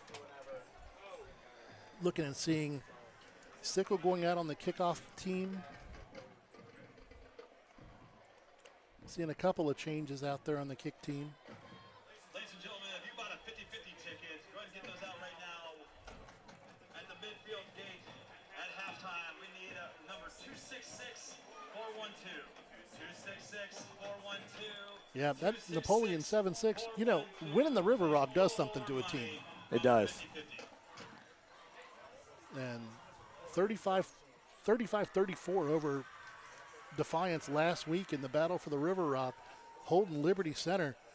It's a pretty tough defensive effort to keep the Tigers to 6 points in one half. Oh, for sure. If they end up losing, I'm glad we don't have them next week. The last thing you want to play is an angry Liberty Center team. Right? Absolutely. Here's the boot. Going to be deep again over everybody's head. Lands about 4 yards deep. The Golden Bears will take over the 20. Yeah, I think good decision there. Let that ball bounce in the end zone, not try to return that, let it go over your head. Carter Dominic back in. Yeah, that's huge for the Bears. Good to see. Good to see. Back at it is tight end position. Hudson Wheeler out on the numbers to the field side. Hunter Watson, slot left.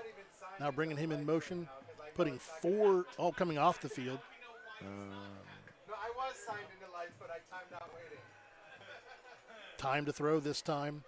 The pocket breaks down. Carlin takes off, and he's hit late out of bounds, and no call. A little surprised about that, and also, I mean, I guess they could have. I mean, I think that's still a penalty, is breaking the huddle with 12 players. So we did run someone off late. So I think it's we'll break even. It's a draw. And he did kind of pull up on him, so we'll give him the benefit of the doubt there. 2nd and 5. Carlin flanked by Wolf. Nice pass, has Dominic caught at the 50, out inside Maumee territory to the 43.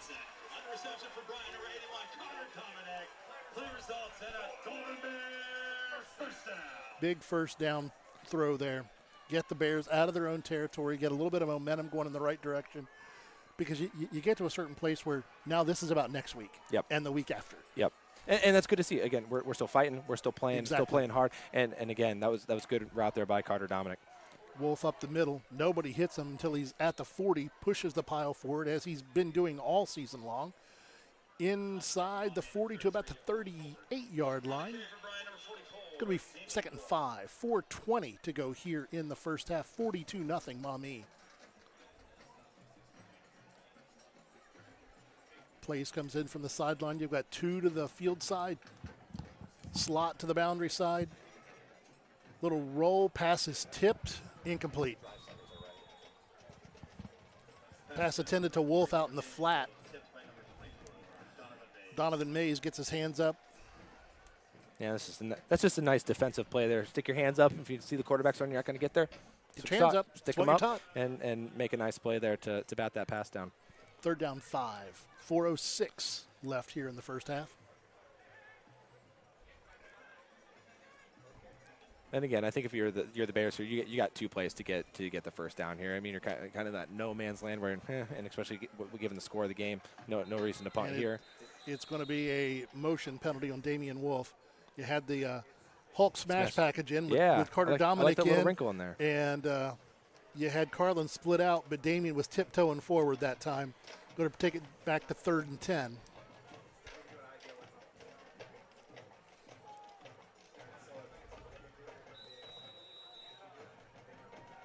Yeah, I want to see Carter air it out here, I mean, be nice. Third and long, let's see what he's got. He's got about an 84-mile-an-hour fastball. Let it go. And it's going to be another penalty, and I think that Damian scampered forward again. He was reading the blitz coming. It was a good read. He saw the blitz coming. He just moved a fraction of a second early. I saw it from up here, and I'm like, it was a little bit of a delayed whistle. I'm like, are they going to get him again? And sure enough, got him again. So now we're out of 2-play territory. Yeah, unless we get a chunk play here. Get a chunk play here. 3rd and 15 now. And Carter's going back out to receiver. It's the switching things around. I love the wrinkle, but you got a different cadence. Yep. And Cade running for his life again. Gets his shoulder square this time. Nice comeback. Incomplete. Yeah, and that's been the thing for Cade here so far. He's never really had. I mean, he unofficially sitting 5 for 16 here passing, but he's not really been comfortable in the pocket, and not his.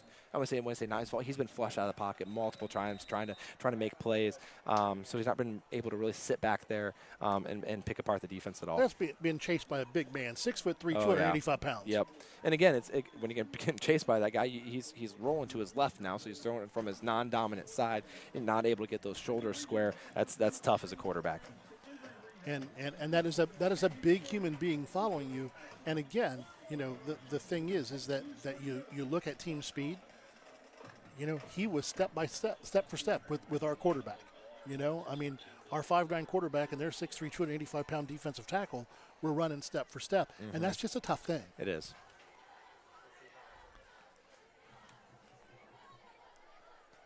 Fourth down, 15 to go, 3:18 to go. Clock stop, ball at the 48-yard line. Seeing what the Golden Bears are going to do. We're going to keep the offense out there. I mean, why not? Yeah, at this point, run your offense and see what happens. See what we've got in there as 15-yard plays, and they're going to be bring pressures up the A-gap. And now we got a timeout for Maumee, which I don't know. I mean, I'm not sure what they were expecting. Yeah, I mean, but they, I mean, it's like we're going to try to draw them off from 4th and 15. We're not going to draw them off 3 times. No. And you had your, you had your 2 linebackers that were coming up the A gap. Well, and that's the thing. If you feel like you can guard everyone, why not? I mean, sell out and make us flush the pocket again. If you feel like you can guard everyone, if it's only to keep everyone within 5 yards, I mean, and can make an open field tackle, you're sitting pretty good because then you have to get the ball out quick. So again, another opportunity to talk about it on the sideline.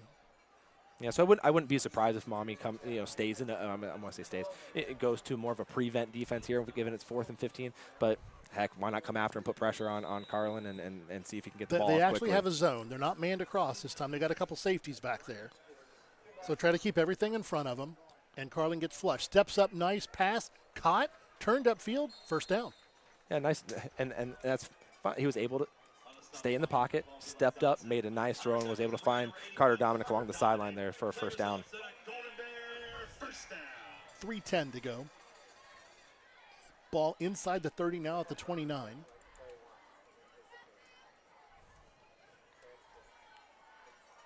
Be nice for these guys to put one on the board here in the first half.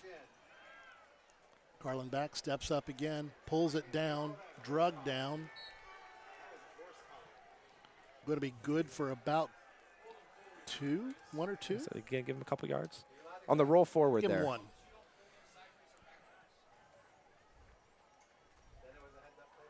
Going to be about a 1-yard gain. Second down, 9 to go.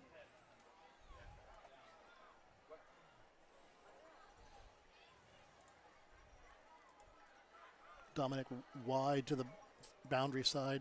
Cornerbacks are rolling off now, going into zone coverage. Thrown out, in and out of the hands.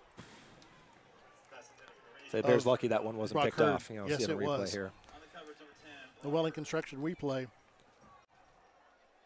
I mean, right in and out of the hands. Number 10, wish he would have had that one back.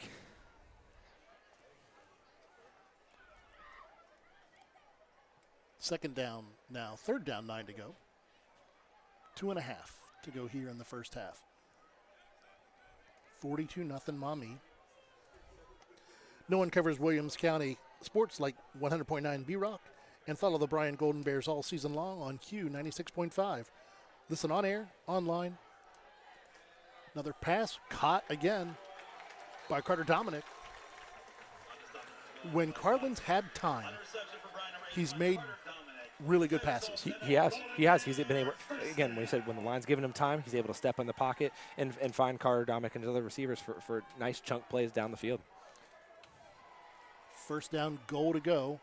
Going to be Wolf coming this way, and he's going to tiptoe into the end zone. Touchdown, Golden Bears. Haven't got to say it a lot tonight, but it's nice to put one up there. Absolutely. That's just a good hard run there by Damian Wolf, able to find it, scamper into the end zone there for a touchdown. And a really nice drive. You know, we haven't had a lot of those this year, but to get a really nice drive, put some points on the board. Absolutely. I mean, an 80-yard drive, take off, 3 minutes off the clock. Those are the kind of drives that you need to those are the kinds of drives what you you want build. moving forward. Iran's extra point is up and good. So now with 2:11 to go here in the first half, 42-7, Maumee over Bryan. And here comes my question, partner. If you got an onside in the bag, why not? You're going running clock in the second half now, down 35. I hate to say why not, but why not? I would say if you got one, pull it out. What do you got to unless it's one of those we don't want to put it on film, right? Type of deal. Like, hey, we got this in the bag for when we need it per se. And that's something some of those things maybe you save given the score, but then again you pull it out now. Is it a spark plug for the second half? If you got a couple or three in the bag.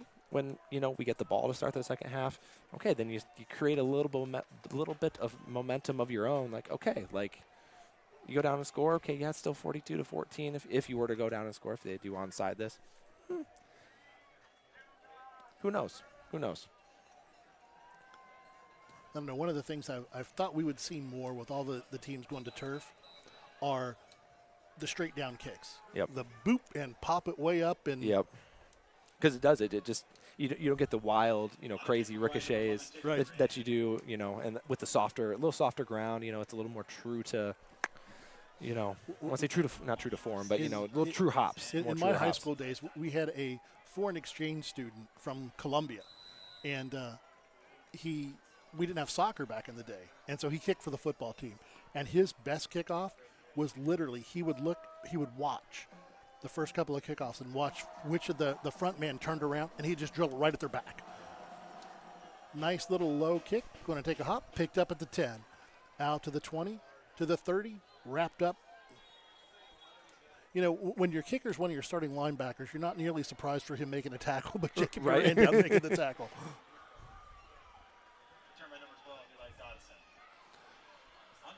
But yeah, Diego, after about the first 2 kickoffs, he just goes, "I'll hit that guy," and that's what he could, did. and that's great. Yeah, it was great.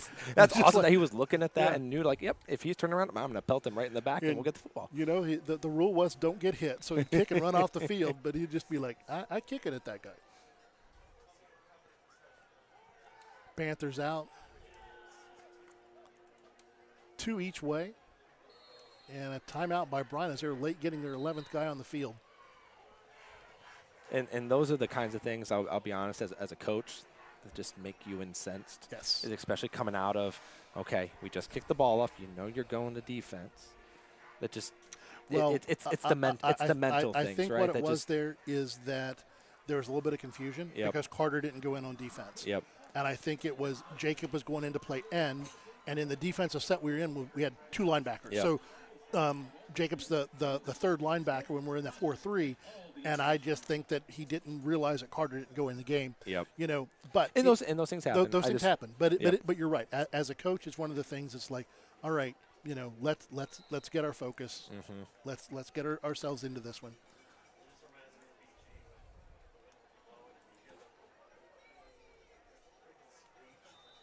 So Bryan now in a nickel package, a 4-2 with a nickel. Running motion this way. Going to roll this way. It's a left-handed quarterback. Gets it out in the flat. Nice catch. Nice run. Drug out of bounds. At just over the 40 to about the 42. Dotson on the catch. Maumee first down. Hunter Watson again with the tackle for the Golden Bears. First down 10, 1:56. Just under 2 minutes to go here in the first half.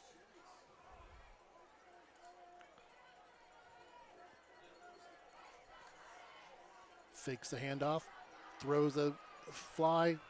Caught. Touchdown. Maumee. Right down the seam. Right down the seam and wide open.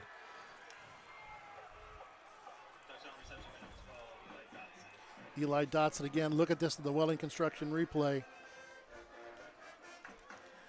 I'm not sure if we were in a man or in a zone, but I think that somebody thought we were in man and we were in a zone, or somebody thought we were in zone and we were in man, and he just ran right past us. Yep, right down the seam again for a touchdown. Snap, the hold, the kick is up, and it's good. 1:46 now to go here in the first half, 49-7 Maumee. There are games as a coach that you look at and you go, all right, let's look at our mistakes and let's learn. There are games that come Saturday morning, no, we're not looking at tape. Yep. And we're getting into that place with this one. It's when you just want to burn, erase from your memory, and get ready to come back next week. Yeah, and we could talk more about this at halftime. I think it's 7 for 7. So you start off the first 2 drives of the game, punt, turnover on downs, 7 for 7 on touchdowns. Now 7 of 9 drives, touchdowns, and it's not taken more. They had one drive that was a little longer, about 2 minutes and 23 seconds.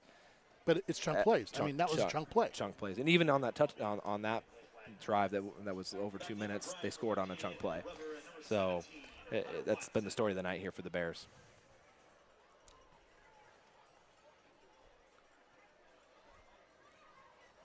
Wagner teeing it up again. His last 3 kicks have gone out of the end zone. We'll see if he does that again.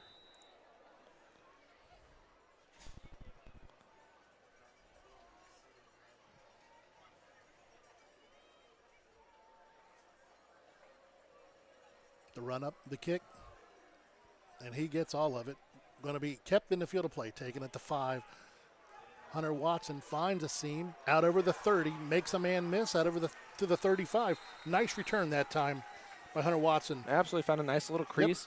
Yep. Nice return there for the Bears. 5'7", 144-pound freshman, and again, seeing a lot of freshmen get playing time, which is a little tough this time of year. Yep. But it's really good for as we start moving forward. And I was going to say, these are the games too. Okay, you're going to look back on, like right now.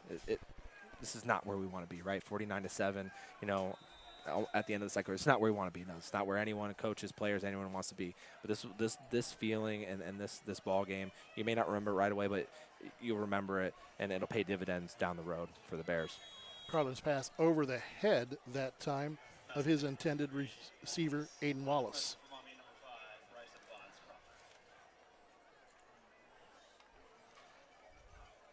Because again, you can use it as motivation. I don't want to feel that again.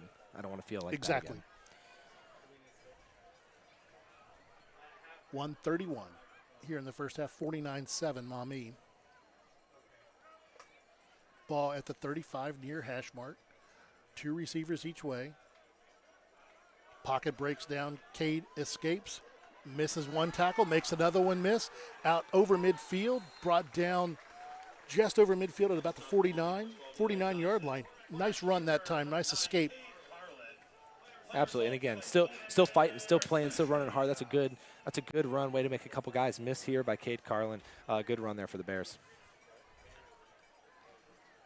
Back to pass. Escapes. Tries to buy time. Now he's going to take off. Cuts it up field. Drug down. Gain of about 2. We get a timeout. Timeout Bryan. I think it'll be their last timeout. I'm going to say they got one left. One left. And I think that's the thing you gotta like to see right now. If you're a Bryan fan, if you're the coaches, you're the player. The players are still fighting. They're still fighting. Exactly. They're still playing hard, and that's all you want. That's what you want to see at this point. Because you could fold up, you could quit. That's not what we're seeing out of the offense here. You know, they're still playing hard, which is good to see. You want to see your players playing, and the other thing that I like seeing is your coaches coaching. Yep. You know, no, we're not just going to let it run into halftime. Yep. We're going to take a timeout. We're going to coach our kids up. Oh, for because sure. we got 8 more games to play. You got 8 more games, and that sends a message to your players too. If you mail it in, what are they going to do? You exactly. know, they look to you for leadership, and that's where these coaches they're huge mentors in these kids' lives. You know, you remember back. I'm sure you remember all the coaches that had influence on you, and teachers too. None of those things can go understated. But it's those coaches, you know, they're mentors, they're leaders for you, and so you really respect those guys. Nice little flat pass to Damian Wolf out of the backfield. Little catch and run. Going to bring up 3rd down and about 5. So when they're still coaching and still coaching hard, you're going to keep playing hard. And you know, I am quickly becoming old man status, and I still remember all my coaches. And I remember some of the things coaches said to me. Oh, you know, I'm sure you got a memorable list of things that they said for sure. Some good things and some bad things. Nice little, the Bryan screen. Is Damian going to take it? Going to be chased down from behind inside the 5. Play we saw a lot last year. Absolutely. Well executed by the Golden Bears on that one. Big gain inside the 5. First down, Golden Bears. Little throwback screen. Had a truckload of guys out in front of him. Picked his way down the sideline. Big play that time. Wolf going to escape this time. Touchdown, Golden Bears. That's what you like to see. Absolutely. And there's that fight, right? And it may not make a darn bit of difference in the outcome of this game, but you know what? The kids are still out there giving it. The coaches are still coaching, and that's what you want. Absolutely. You know, you are absolutely. Coach and I talked about it in the coaches show. This is building a foundation, and you know, kick is up and it's good. Going to make it 49-14 here as we get near the end of the first half, but. One of the things that you see is you see teams that are a flash in a pan, who have an amazing season. Mm-hmm. And you're like, wow, that's really good.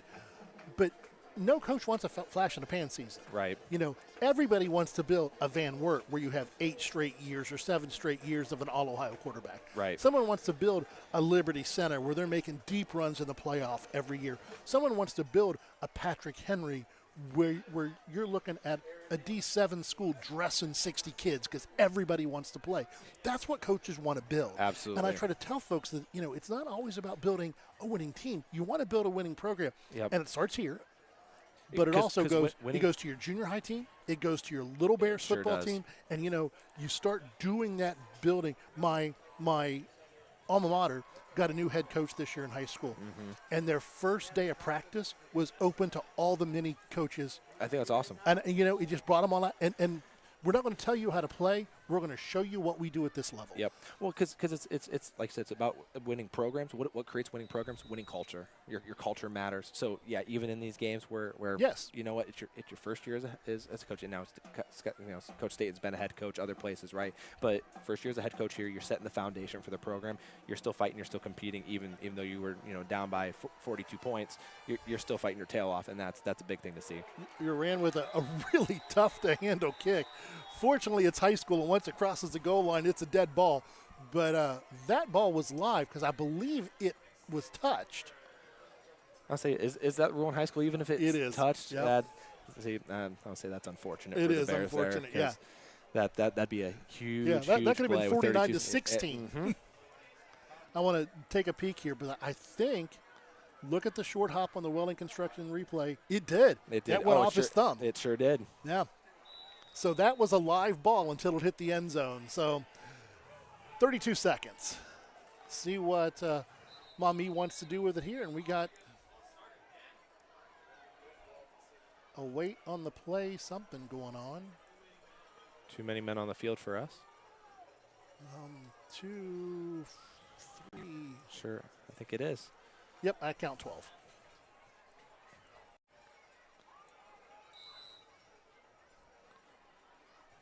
There we go. Now we got 11. Kubitz back to pass. Dominic giving chase. Chase him to the sideline. Just throws it away.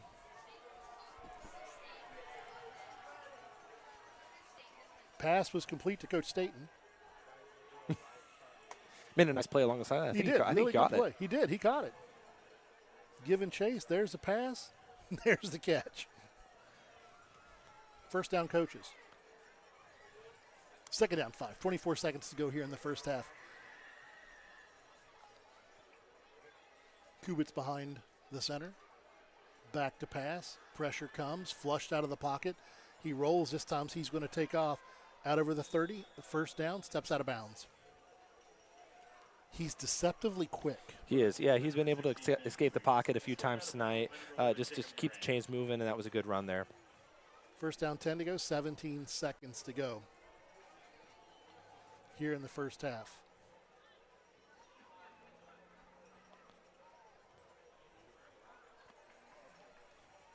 See if they decide to take it in, or if they're, looks like they're going to take another shot. Back to pass. Pulls the pass down. It's going to take off and escape again. And again, running for his life to the sidelines with Cody Schaefer giving chase. Quarterback keeper by number Ben Kubiks. Escorted out of bounds by number 33, Cody Schaefer. Second down, 6 to go. Clock stopped at 11 seconds, which, as of now, if I remember correctly, a 35-point lead, I believe, will be running clock in the second half. Yeah, it will be.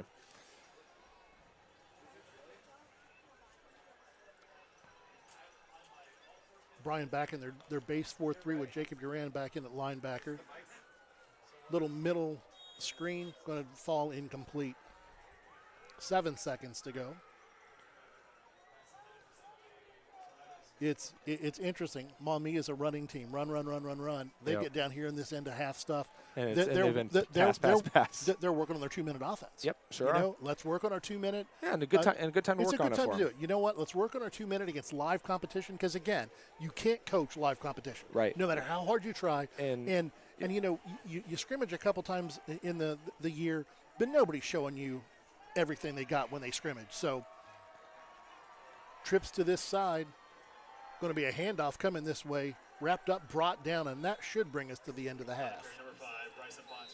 And it does. Bonds Crawford on the carry in a first half that the first 9 minutes were evenly played. The last 15 minutes was a difficult thing. So here we are, halftime, 49-14 Maumee. We're going to go to halftime. We're going to send it away to a halftime break. We'll come back with stats, a little bit of a recap of the first half, and then the Bryan Marching Band. You're on the Golden Bears Sports Network. Every day, thousands of kids start vaping. So if you want to talk to your kids, you got to get it trending. I was just trying to get your attention. Could I just ask? Visit talkaboutvaping.org for tips on when and how to have the vape talk. Discover top quality healthcare education at Northwest State. Our instructors have real-world experience, so they know how to prepare you for great career opportunities. Northwest State, where you'll get the top-quality healthcare education you need to succeed.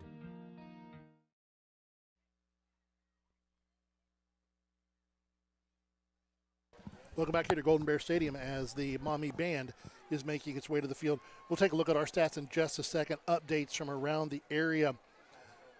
At the half, Napoleon 7, Liberty Center 6, St. Henry 35, Archbold 7. They're already in the third quarter there. Van Wert over Bath 24-21 at halftime. Delta 21, our opponent next week, Fairview 7 at the half. PH 35, Ayersville nothing. Wapak 21, Defiance nothing. Bellevue and Wauseon tied at 7. Hicksville 16, Swanton nothing. Edgerton 56, Hilltop nothing. Eden 41, Antwerp nothing. Ottawa Hills 20, Evergreen 6. Otsego 21, Tenora 14. Pillier 15, Woodmore 7. Here at the half, we played them well for 8.5 minutes. Yep. And then the story after that, 7 for 7 on touchdowns, and the end of the half stopped them. And those touchdown drives, all of them except for one, were less than a minute. Less than a minute, and most of them were under 30 seconds. So big plays, big plays, big plays, and that's the story because they have 424 yards of total offense in 8 minutes. 8 minutes and 45 seconds of possession time. Yeah. And we have 15 minutes of possession time in, respectable 225 yards.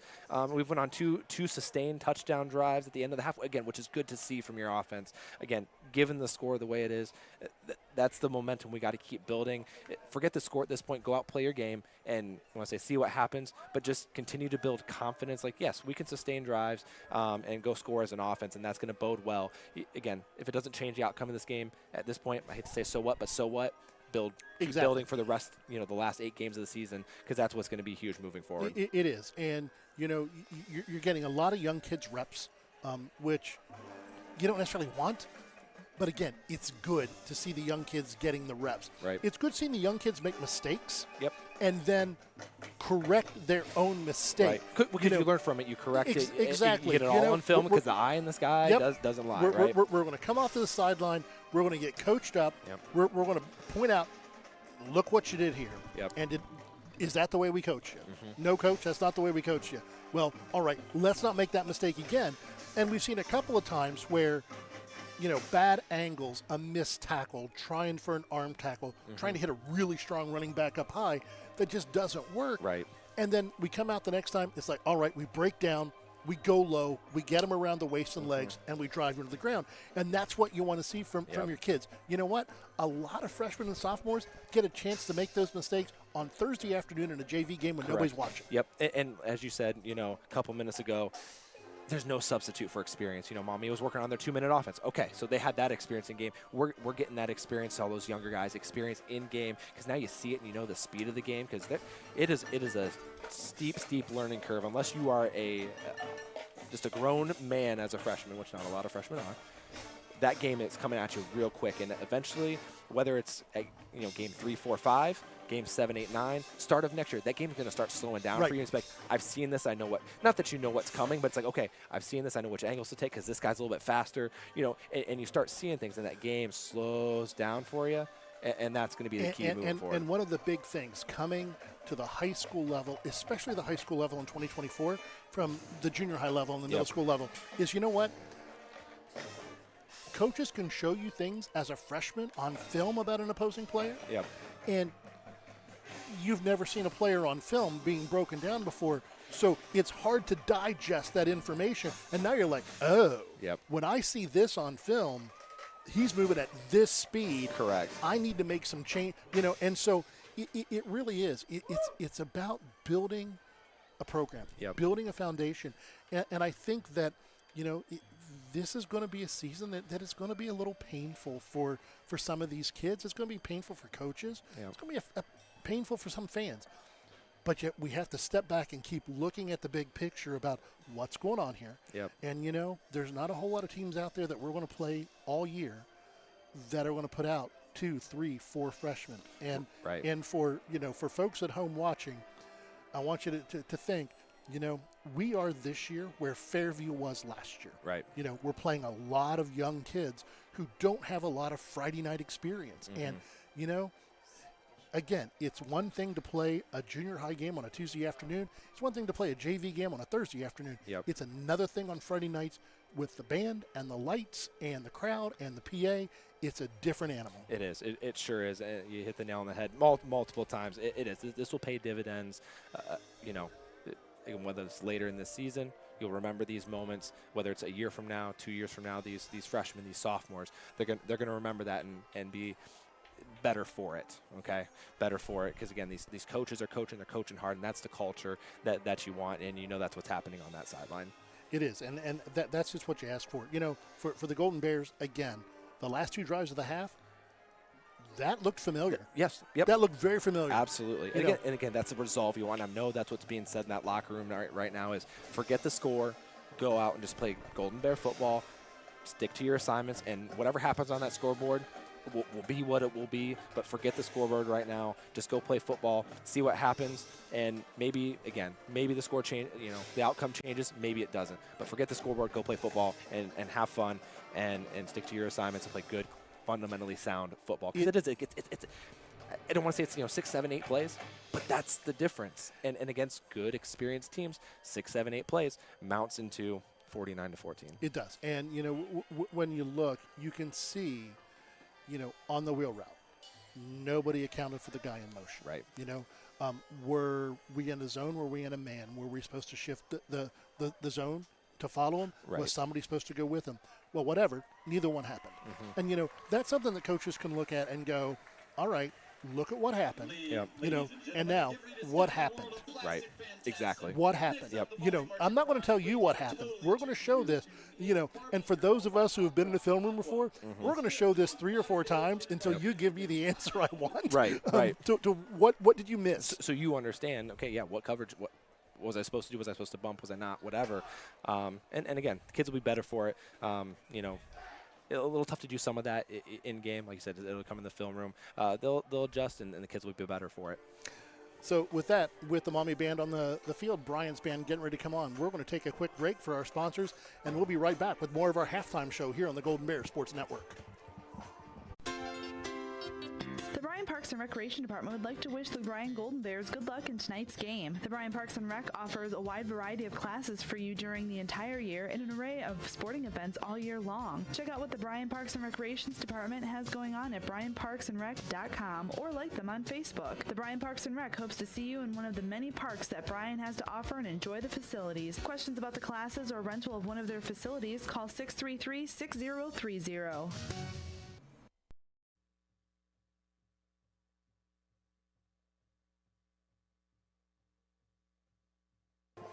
Welcome back here to Golden Bear Stadium. 49-14, Maumee over Bryan here at halftime. And again, for our folks at home, this is going to be a running clock in the second half unless Bryan cuts the score to less than 30 or 35. It's less than 20. Yeah, I think it's less than 30. I think it's less than 30. Liberty Center just scored in the third to take the lead on Napoleon, 13-7. St. Henry scored again, 42-7 over Archibald. PH 35, Ayersville nothing at the half. Van Wert Bath still at the half. Delta Fairview still at the half. All of our other games are the same as they were. Edgerton scored again, 62-6 over Hilltop in the second quarter. That's a motivated program right there in the Edgerton Bulldogs with what happened with Levi. With Levi, yes. That they're going to. It's a tough situation, and prayers for him, his family, the whole Edgerton community. We're thinking about you, praying for you guys. But that's going to be a motivated team moving forward. It is.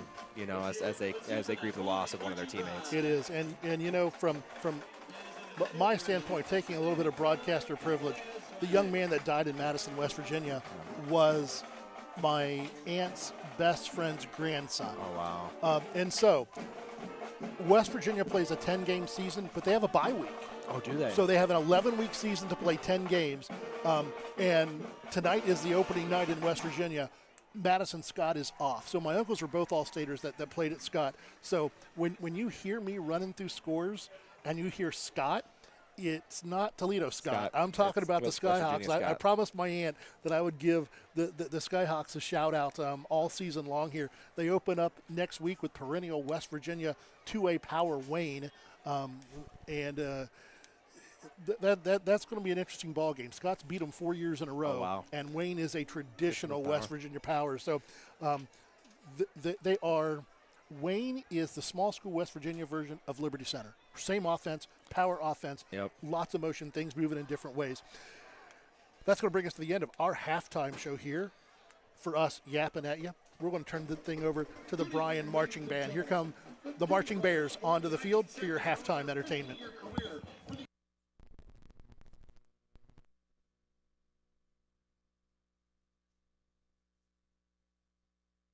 Top 40 hits, including Listen to the Music, Long Train Running, China Grow, Blackwater, Take Me to the Streets, and What a Fool Believes. The Bryan Marching Band will perform 3 of these top 40 hits for you tonight, starting with their show opener, which hit number 15 on the charts.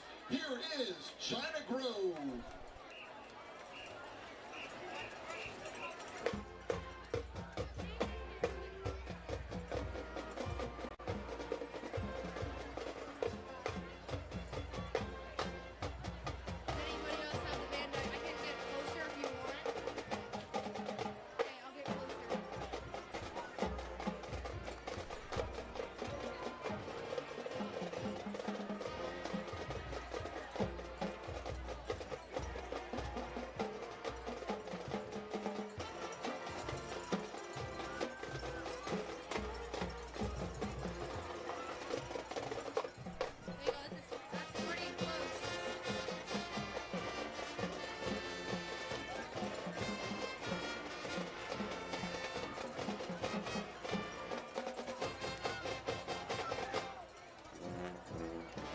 Let me know when you're on me and you're on.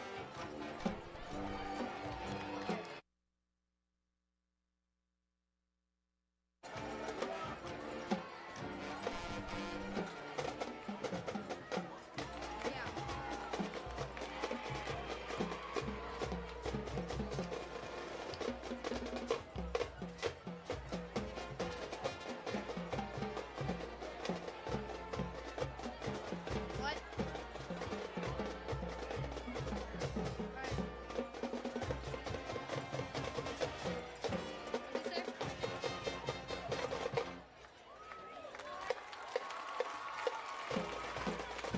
The Doobie Brothers were inducted into the Vocal Group Hall of Fame in 2004 and the Rock and Roll Hall of Fame in November of 2020. Our next chart peaked at number 8 on the Billboard Hot 100. For fans of the Ohio University Marching 110, this untitled and mostly ad-lib jam is considered a standard of the Marching 110. So here's the Bryan Marching Band performance of Long Train Running.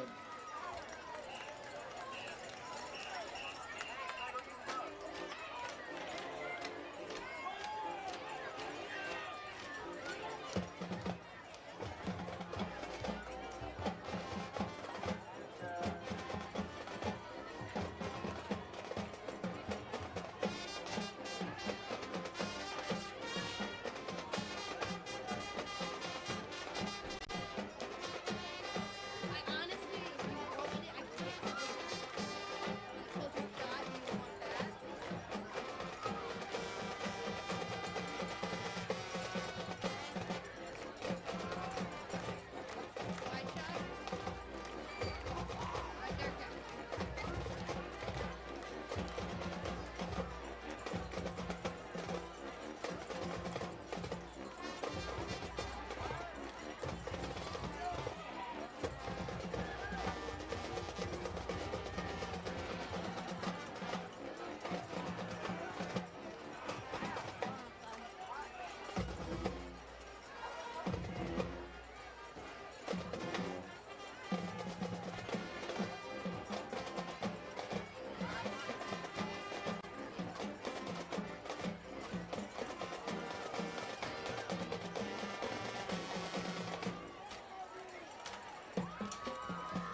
felt closer was reached in 1972.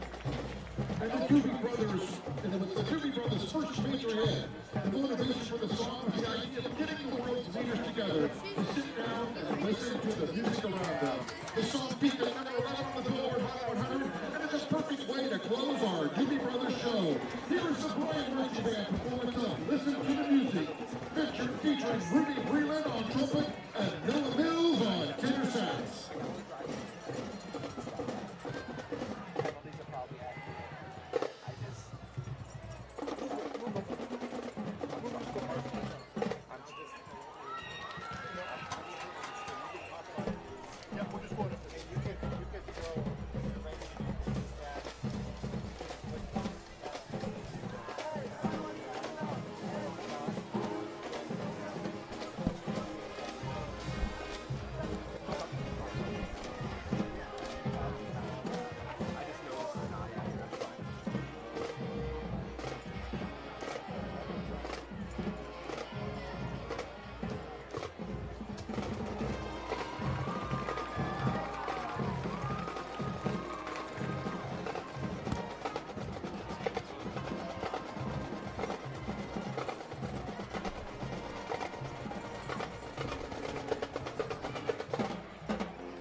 Wonderful shows from both of the bands tonight. We'll send it away for our last halftime break, and then we'll be back with stats and a first half recap and get ready for second half action here on the Golden Bears Sports Network.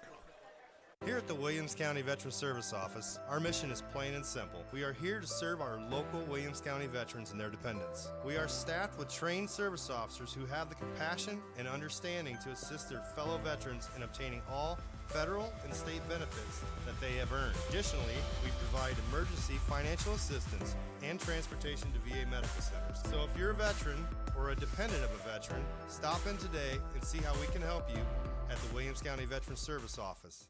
The Bryan Athletic Boosters would like to wish all the student athletes the best of luck in all their sports this year. The Boosters are proud of your commitment to becoming Bryan built. It takes a lot of time and dedication to play sports and be the best student you can be at the same time. Good luck this year. The Bryan Athletic Boosters would also like to thank all of their corporate and individual patron supporters this year as well. It takes everyone to make a community and to become Bryan built. I'm Tom Turnbull of Oberlin-Turnbull Funeral Home and Crematory.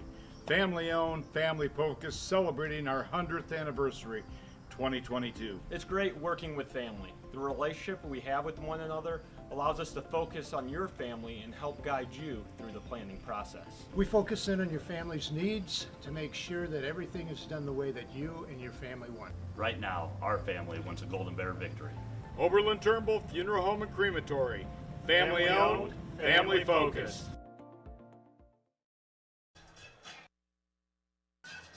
Welcome back here to Golden Bear Stadium.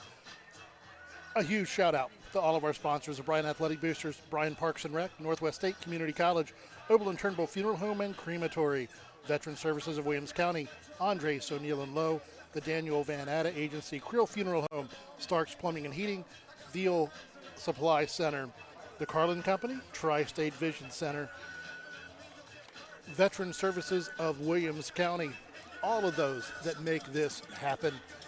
Well, partner, again, we've beaten a dead horse here.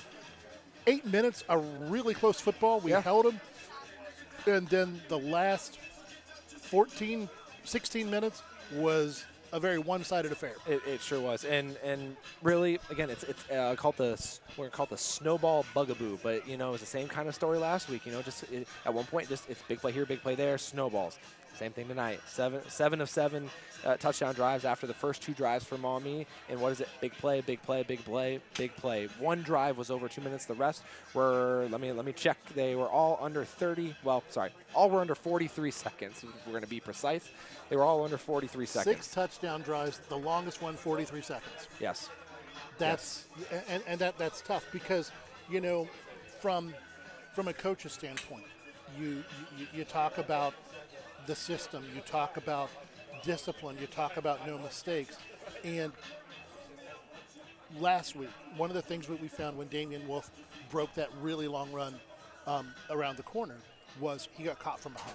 Yep. You know, it was a breakdown all the way around. It was a breakdown all the way around for Van Wert. You know, the linebackers flowed the wrong way. They got caught up in traffic. They couldn't get to him. They had the team speed to chase them down. Yep. You know, one of the tough things for the Golden Bears is one mistake leads to a chunk play. Right. Because we just don't have that burner to compensate that can compensate. Yep. And, you know, there are folks who make a lot of tackles, and they're not very good tacklers. Yep. You know, how about nobody on our team, nobody last year, but you know what? There are guys every year that you see, you know, 3rd, 4th, or 5th on a team in tackles, and you watch the film, and you're like, you're not that good at tackling. They're just faster than everybody. Right. And, you know, you don't need form catching somebody from behind. Right. You know? No, I mean, absolutely. Your body weight and physics win that battle. Yep. And I'll go back to this because I'm looking at time of possession. Usually the team that is winning the time of possession is winning the ball game. You know, a little bit of the script is flipped it tonight. You know, I say that 10 times. Script is no, because you say it the other way. Usually, you flip the script, but the script is flipped. I'll end up saying something, and I don't have my own 7-second dump, so we're not even going down that road. But you know, it was interesting because I watched last night. I watched the North Dakota State-Colorado game. Yep. And the script was flipped there as well. Yep. North Dakota State dominated. Yeah. Time of possessions. I mean, Yep. 2-1. Yeah. But you know what North Dakota State had to do was drive the ball down the field slowly, methodically. Yep. And when you look at that Colorado team, they're not built to. They're not. Colorado's offense is not built for a 17-play, 85-yard, 6-minute drive. Right. They're built for a 3-play drive that the first play goes -4, the second play goes -9, and the third play goes 91. You know, that's how their offense is built.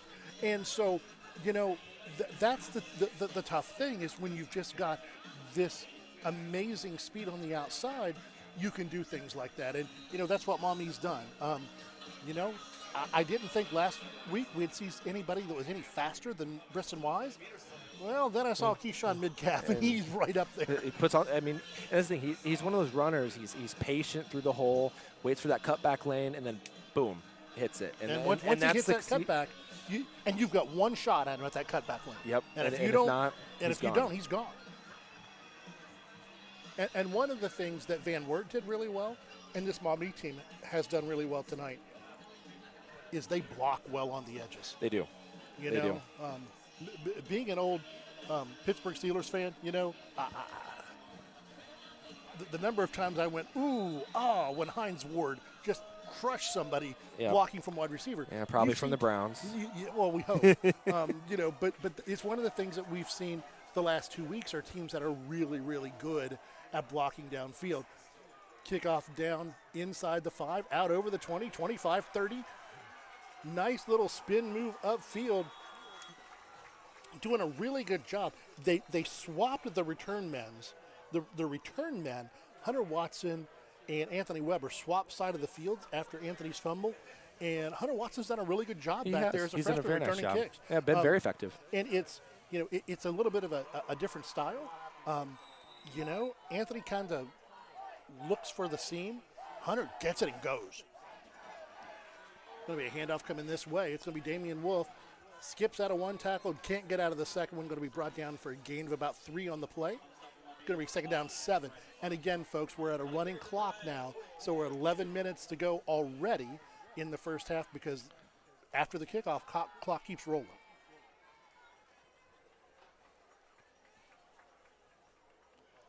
Bryan getting the play in. Walpock has scored again, now 28-0. Carlin takes the snap. Pocket holds up. Nice pickup on the blitz by Wolf. Pocket breaks down. Donovan Mays drags down Cade Carlin from behind. Going to be a big loss on the play of about 10, 11. Yeah, just no one open downfield there for Cade to They're throw going to mark to. him down at the 30. Going to give him forward progress. It's tough because it's just all night the pocket is just broken down. And you can look and you go, oh, we've got a weakness here. We don't, because it's coming from different places at different times. Mm-hmm. Carlin running out of the pocket this time. The spy stays. He gets away from the spy, but the spy holds him up enough to bring him down for no gain. Going to bring in the punting unit for the Golden Bears.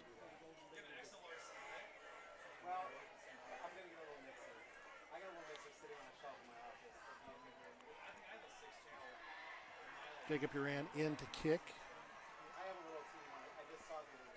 One of the things that we've seen again with the changing of the guarded Bryan are 2 extra points that have been kicked by Jacob Uran. Yeah, and he's done a nice job with it.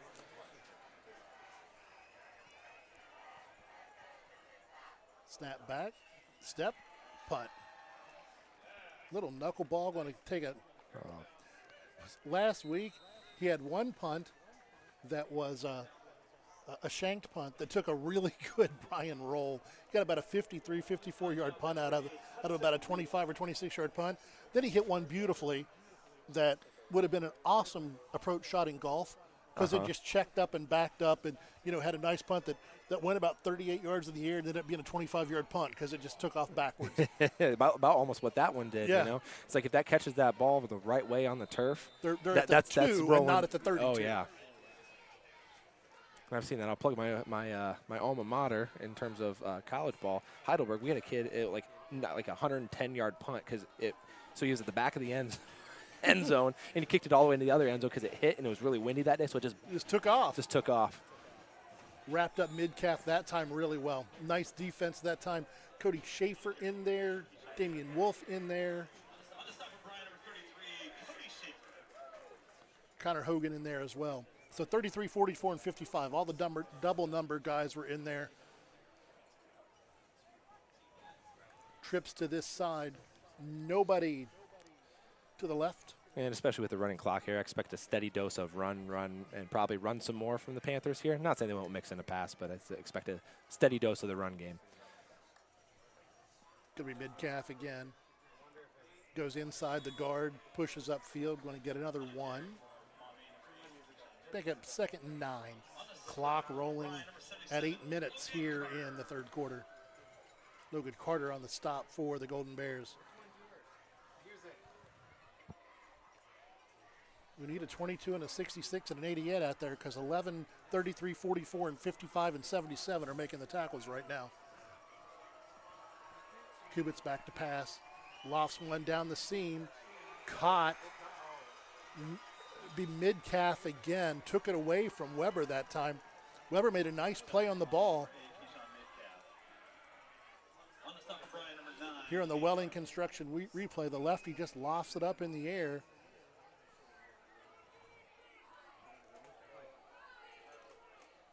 Big tackle that time by Cade Carlin.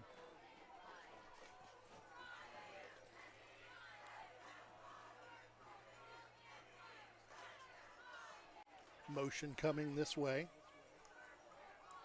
It's going to be mid-calf up the middle. Stop for about a 1 yard gain. 2nd down, 9 to go.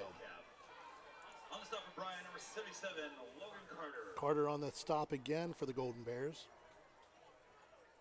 Ball right at the 35-yard line.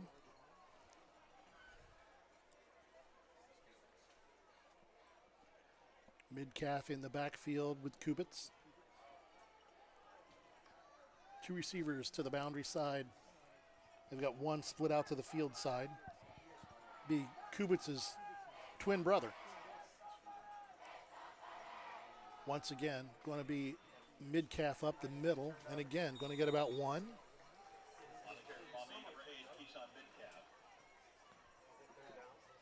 Third down, 8 to go. Bryan, number 60, K. Spisak.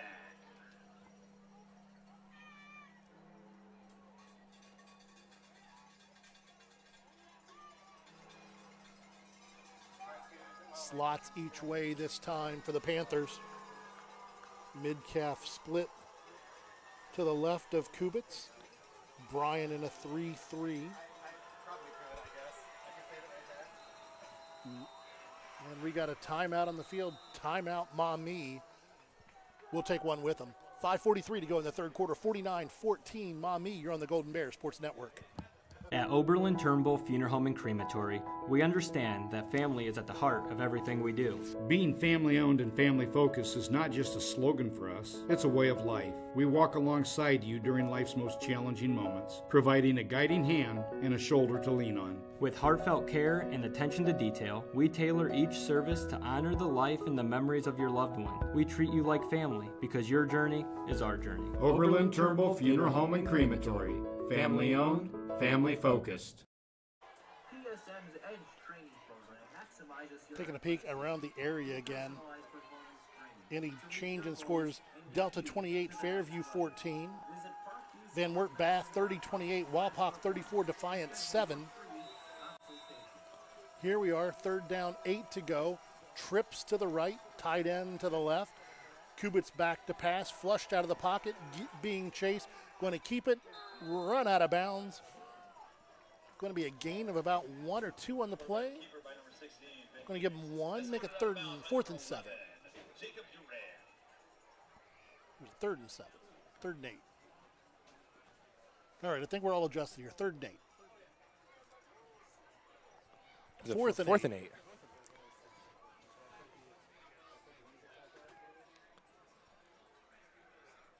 Be nice to see the Bryan defense get a stop here. It would. Slots each way.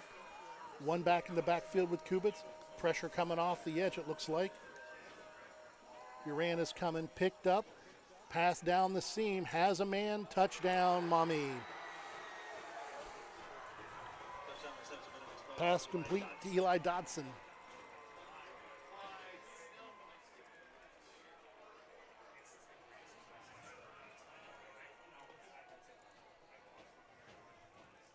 Brings Wagner on to try the next extra point.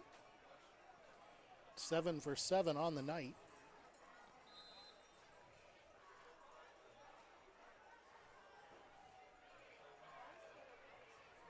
Snap, hold, the kick is up, and the kick is good. 4:15 to go here in the third quarter, 56-14 Maumee now. And again, you know, a really nice defensive stand for the Golden Bears and long third down.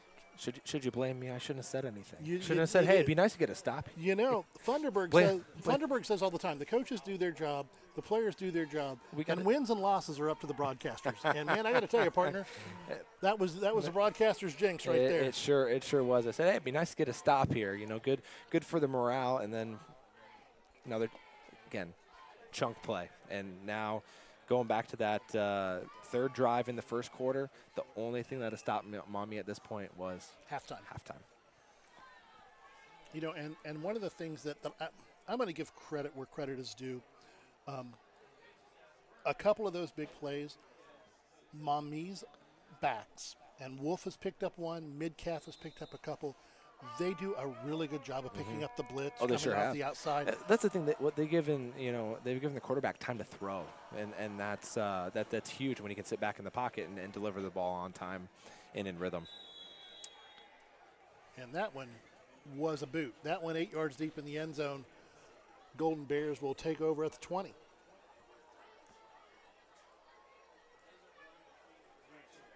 The one staying out, Cade Carlin out there at quarterback still.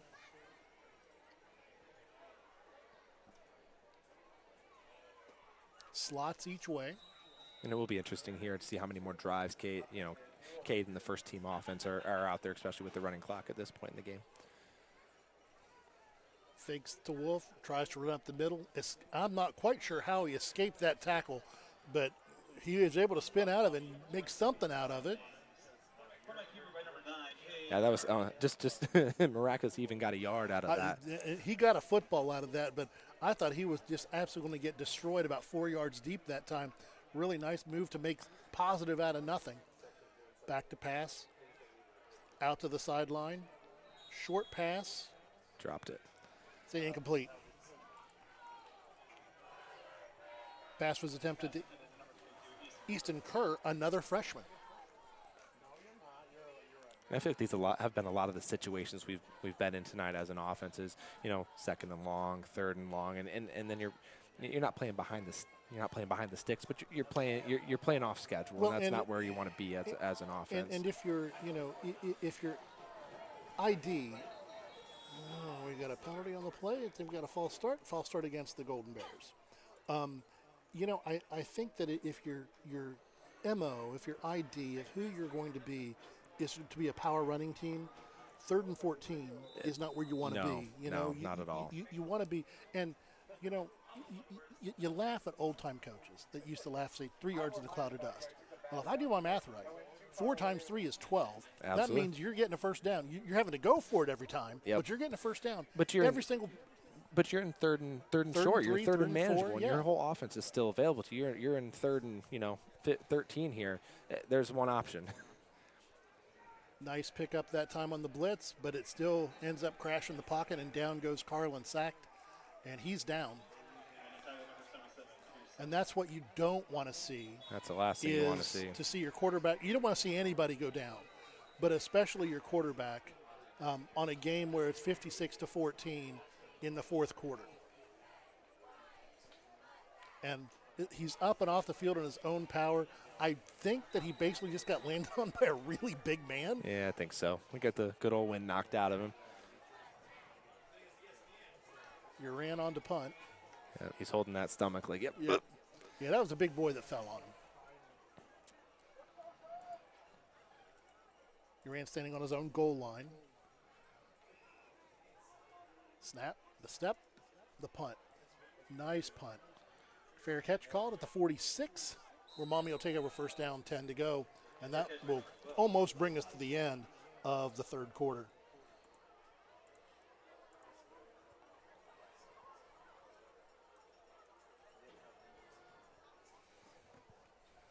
Under a minute now with the clock rolling. Let's see if Maumee leaves their ones on the field. I see some numbers over there I don't recognize. Yeah, it might be a few changes here heading into the 4th quarter. I see a number 1 over there who's a sophomore.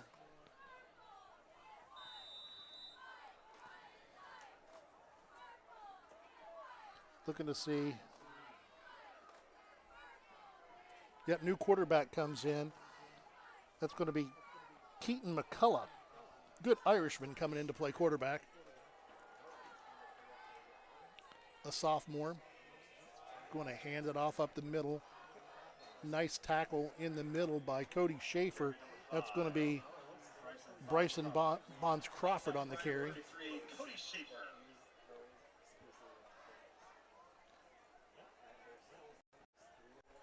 And that'll bring us to the end of the quick 3rd quarter here with this running clock.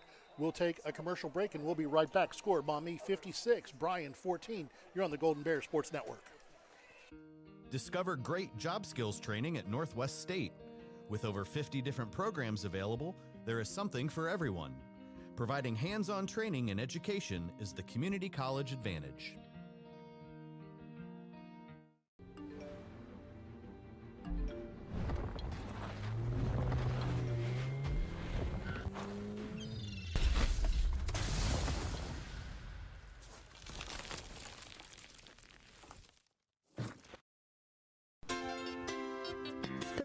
Parks and Recreation Department would like to wish the Bryan Golden Bears good luck in tonight's game. The Bryan Parks and Rec offers a wide variety of classes for you during the entire year and an array of sporting events all year long. Check out what the Bryan Parks and Recreations Department has going on at bryanparksandrec.com or like them on Facebook. The Bryan Parks and Rec hopes to see you in one of the many parks that Bryan has to offer and enjoy the facilities. Questions about the classes or rental of one of their facilities, call 633-6030. Maumee for second down, 8 to go. McCullough rolls to his right, pass, finds a receiver down the sideline, pushed out of bounds. Going to be down to about the 30, 31, 32-yard line. First down for the Panthers. Going to mark it at the 33.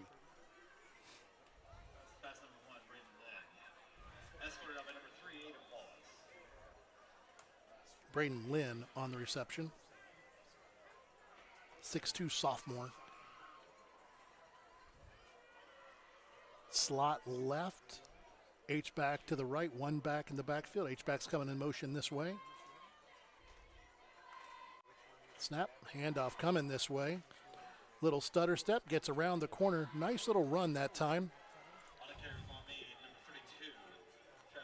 Travis Garrett on the carry for Maumee. Second down, 6 to go.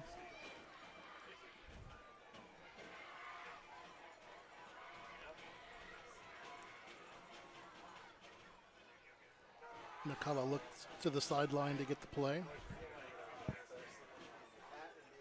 Brings it into the huddle. Maumee's going to break. Slot right, H-back to the right. One guy out left. Slot coming in motion. Stacking the edge, trying to hold the edge. Good work by the Golden Bears that time to recognize, trying to set the edge out there with that slot receiver. Broke it down, Cody Schaefer in to make the stop, 3rd and 5. Yep, absolutely.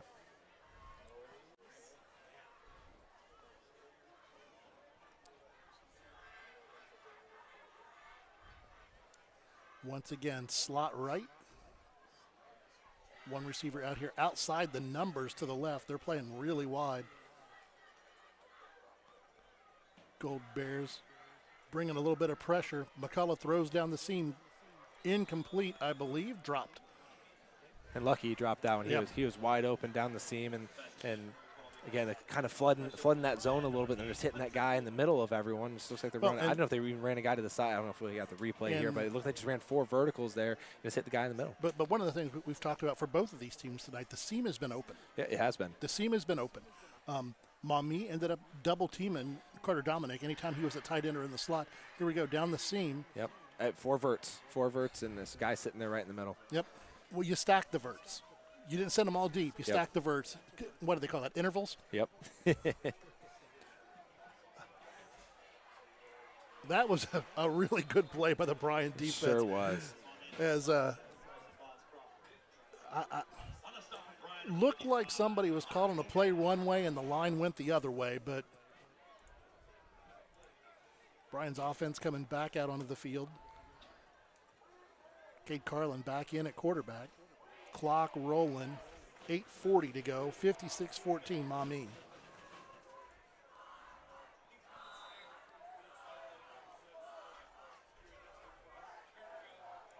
Trips to the left. One receiver out right by himself. Carlin back to pass. Little pop pass out into the corner. Caught. Going to be a long enough gain for a first down.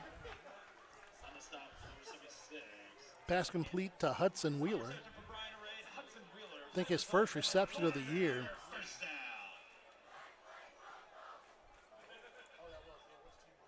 Trips to the field side. Wheeler by himself to the boundary. Carlin going to roll this side. Running, broken down on, throws it.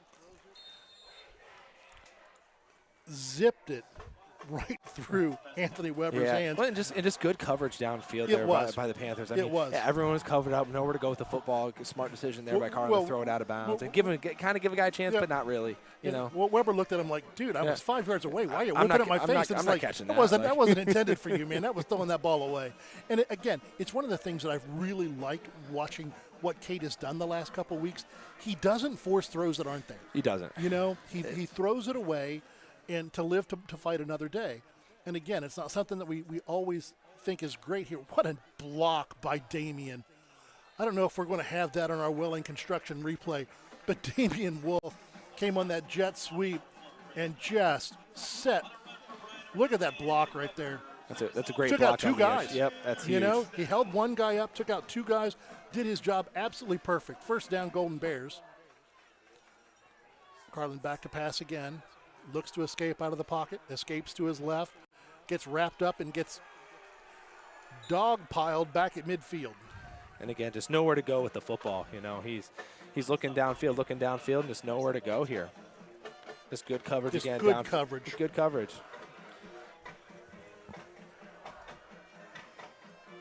And Cade Carlin is a tremendous athlete. He just doesn't have Jace's top-end speed. Yep. And, you know, so last year, Jace would take that and turn it upfield.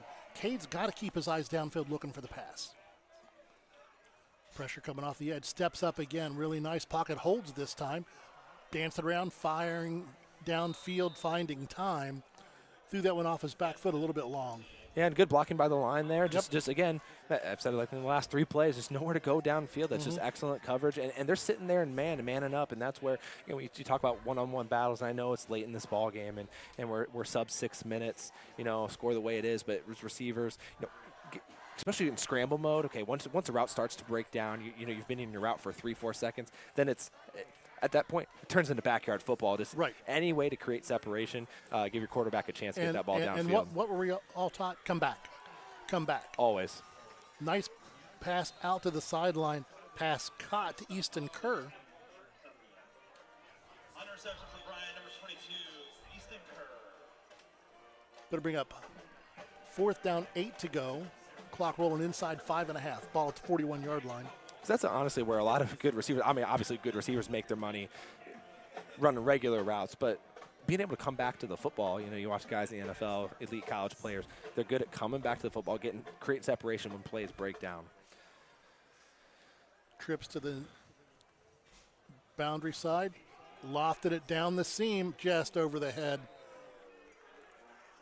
That was Carter Dominic Sure to was. Carlin. Let him just a little bit too far. In the words of Bob Euchre, just a bit outside.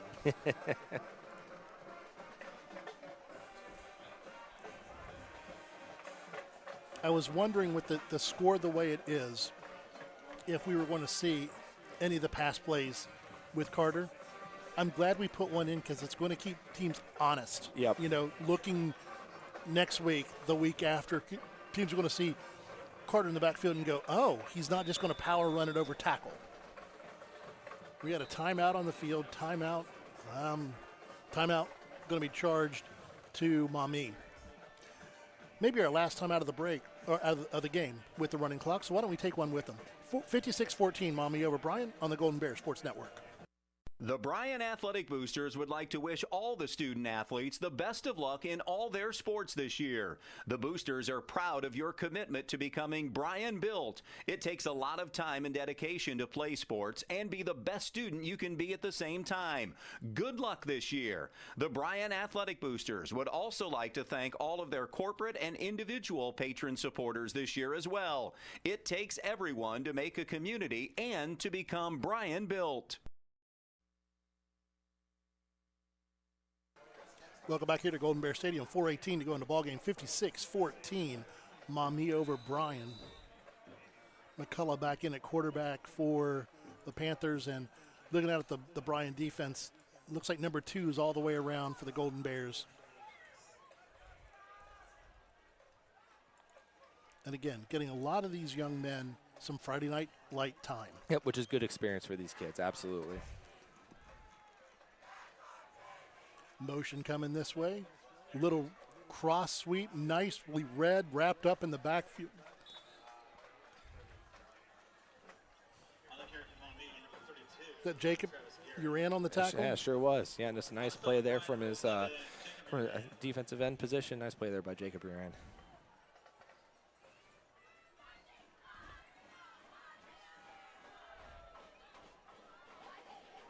Second down, 16 to go.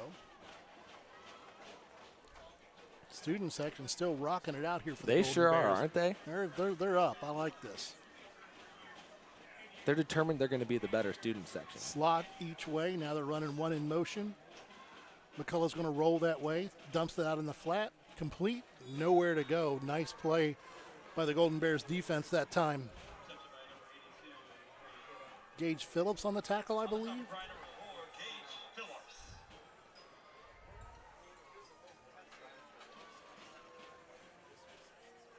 Third down, 12 to go. Under 3 minutes to go here in the ballgame, 56-14. Maumee over Bryan on your main stops of Northwest Ohio scoreboard.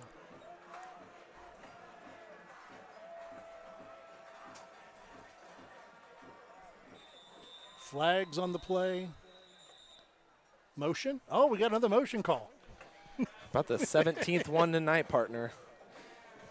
Well, that is one thing that I think, Coach Staten, that was a penalty on Maumee, but that he's going to focus on to penalties, big plays, turnovers. I mean, so remember when I said it was 7-6 Napoleon at halftime over Liberty Center? Yeah. It's 31-7 now, Liberty Center. And someone kicked those boys into gear over in Liberty. Van Wert winning over Bath 37-35. Delta Fairview now 28-21. Great ball game going on over in Delta.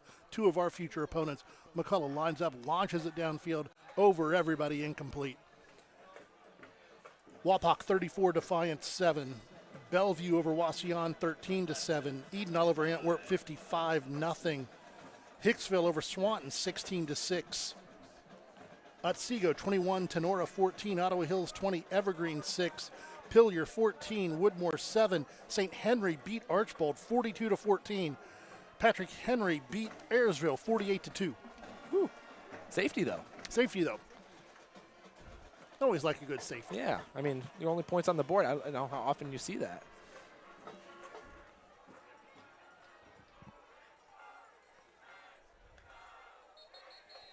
And a sign coming in from the side judge, and we got another false start.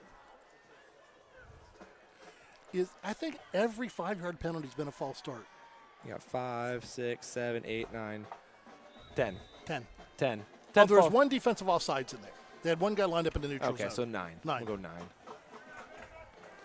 Well, we've been warming up our freshman quarterback, Rhett McGill. I don't think Rhett's going to get in with this moving clock. Unfortunately, I don't think with so all these either. penalties. 4th and 17, pressure comes, pocket breaks down, escapes, throws, caught, brought down short of the line to gain. It's going to be a turnover on downs, but I think that's going to be the last play of the ball game. I think it is.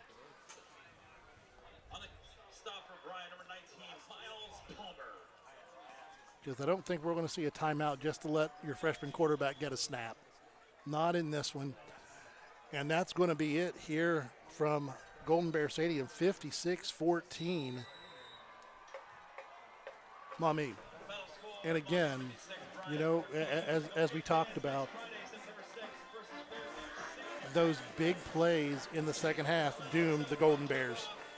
Sure did, partner. Just one of those difficult things. 56-14, our final here. We're back next week with Fairview here.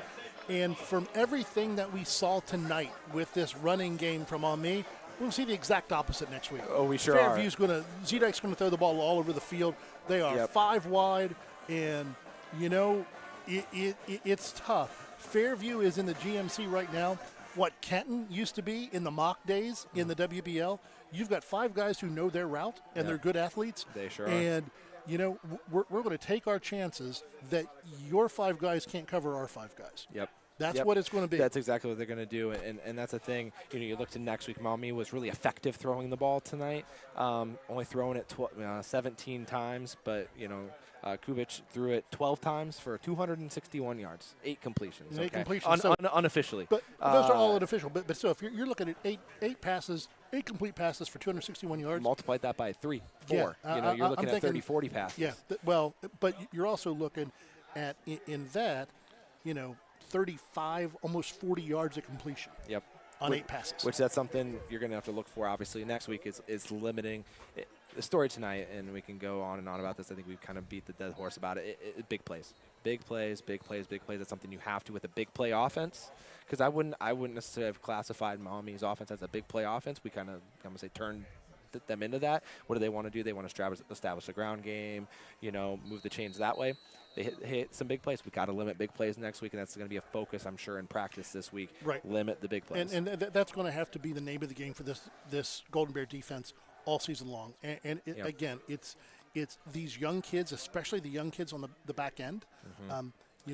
We graduated our entire defensive backfield. Yep. And so these young guys on the back end of our defense, they're going to learn to tackle in space. Yep. Well, that's going to be huge next week. It's going to be huge. They're going to put pressure on the back end of our Right. defense. It's going to be up to, okay, can our line get pressure? Probably with 3 down linemen, maybe 4. Right. Okay, can we get pressure with 3-4 guys and cover that way? If not, then you got guys on islands, and that's probably not the spot you want to be if you're the Bears. And that becomes a question for next year or next week.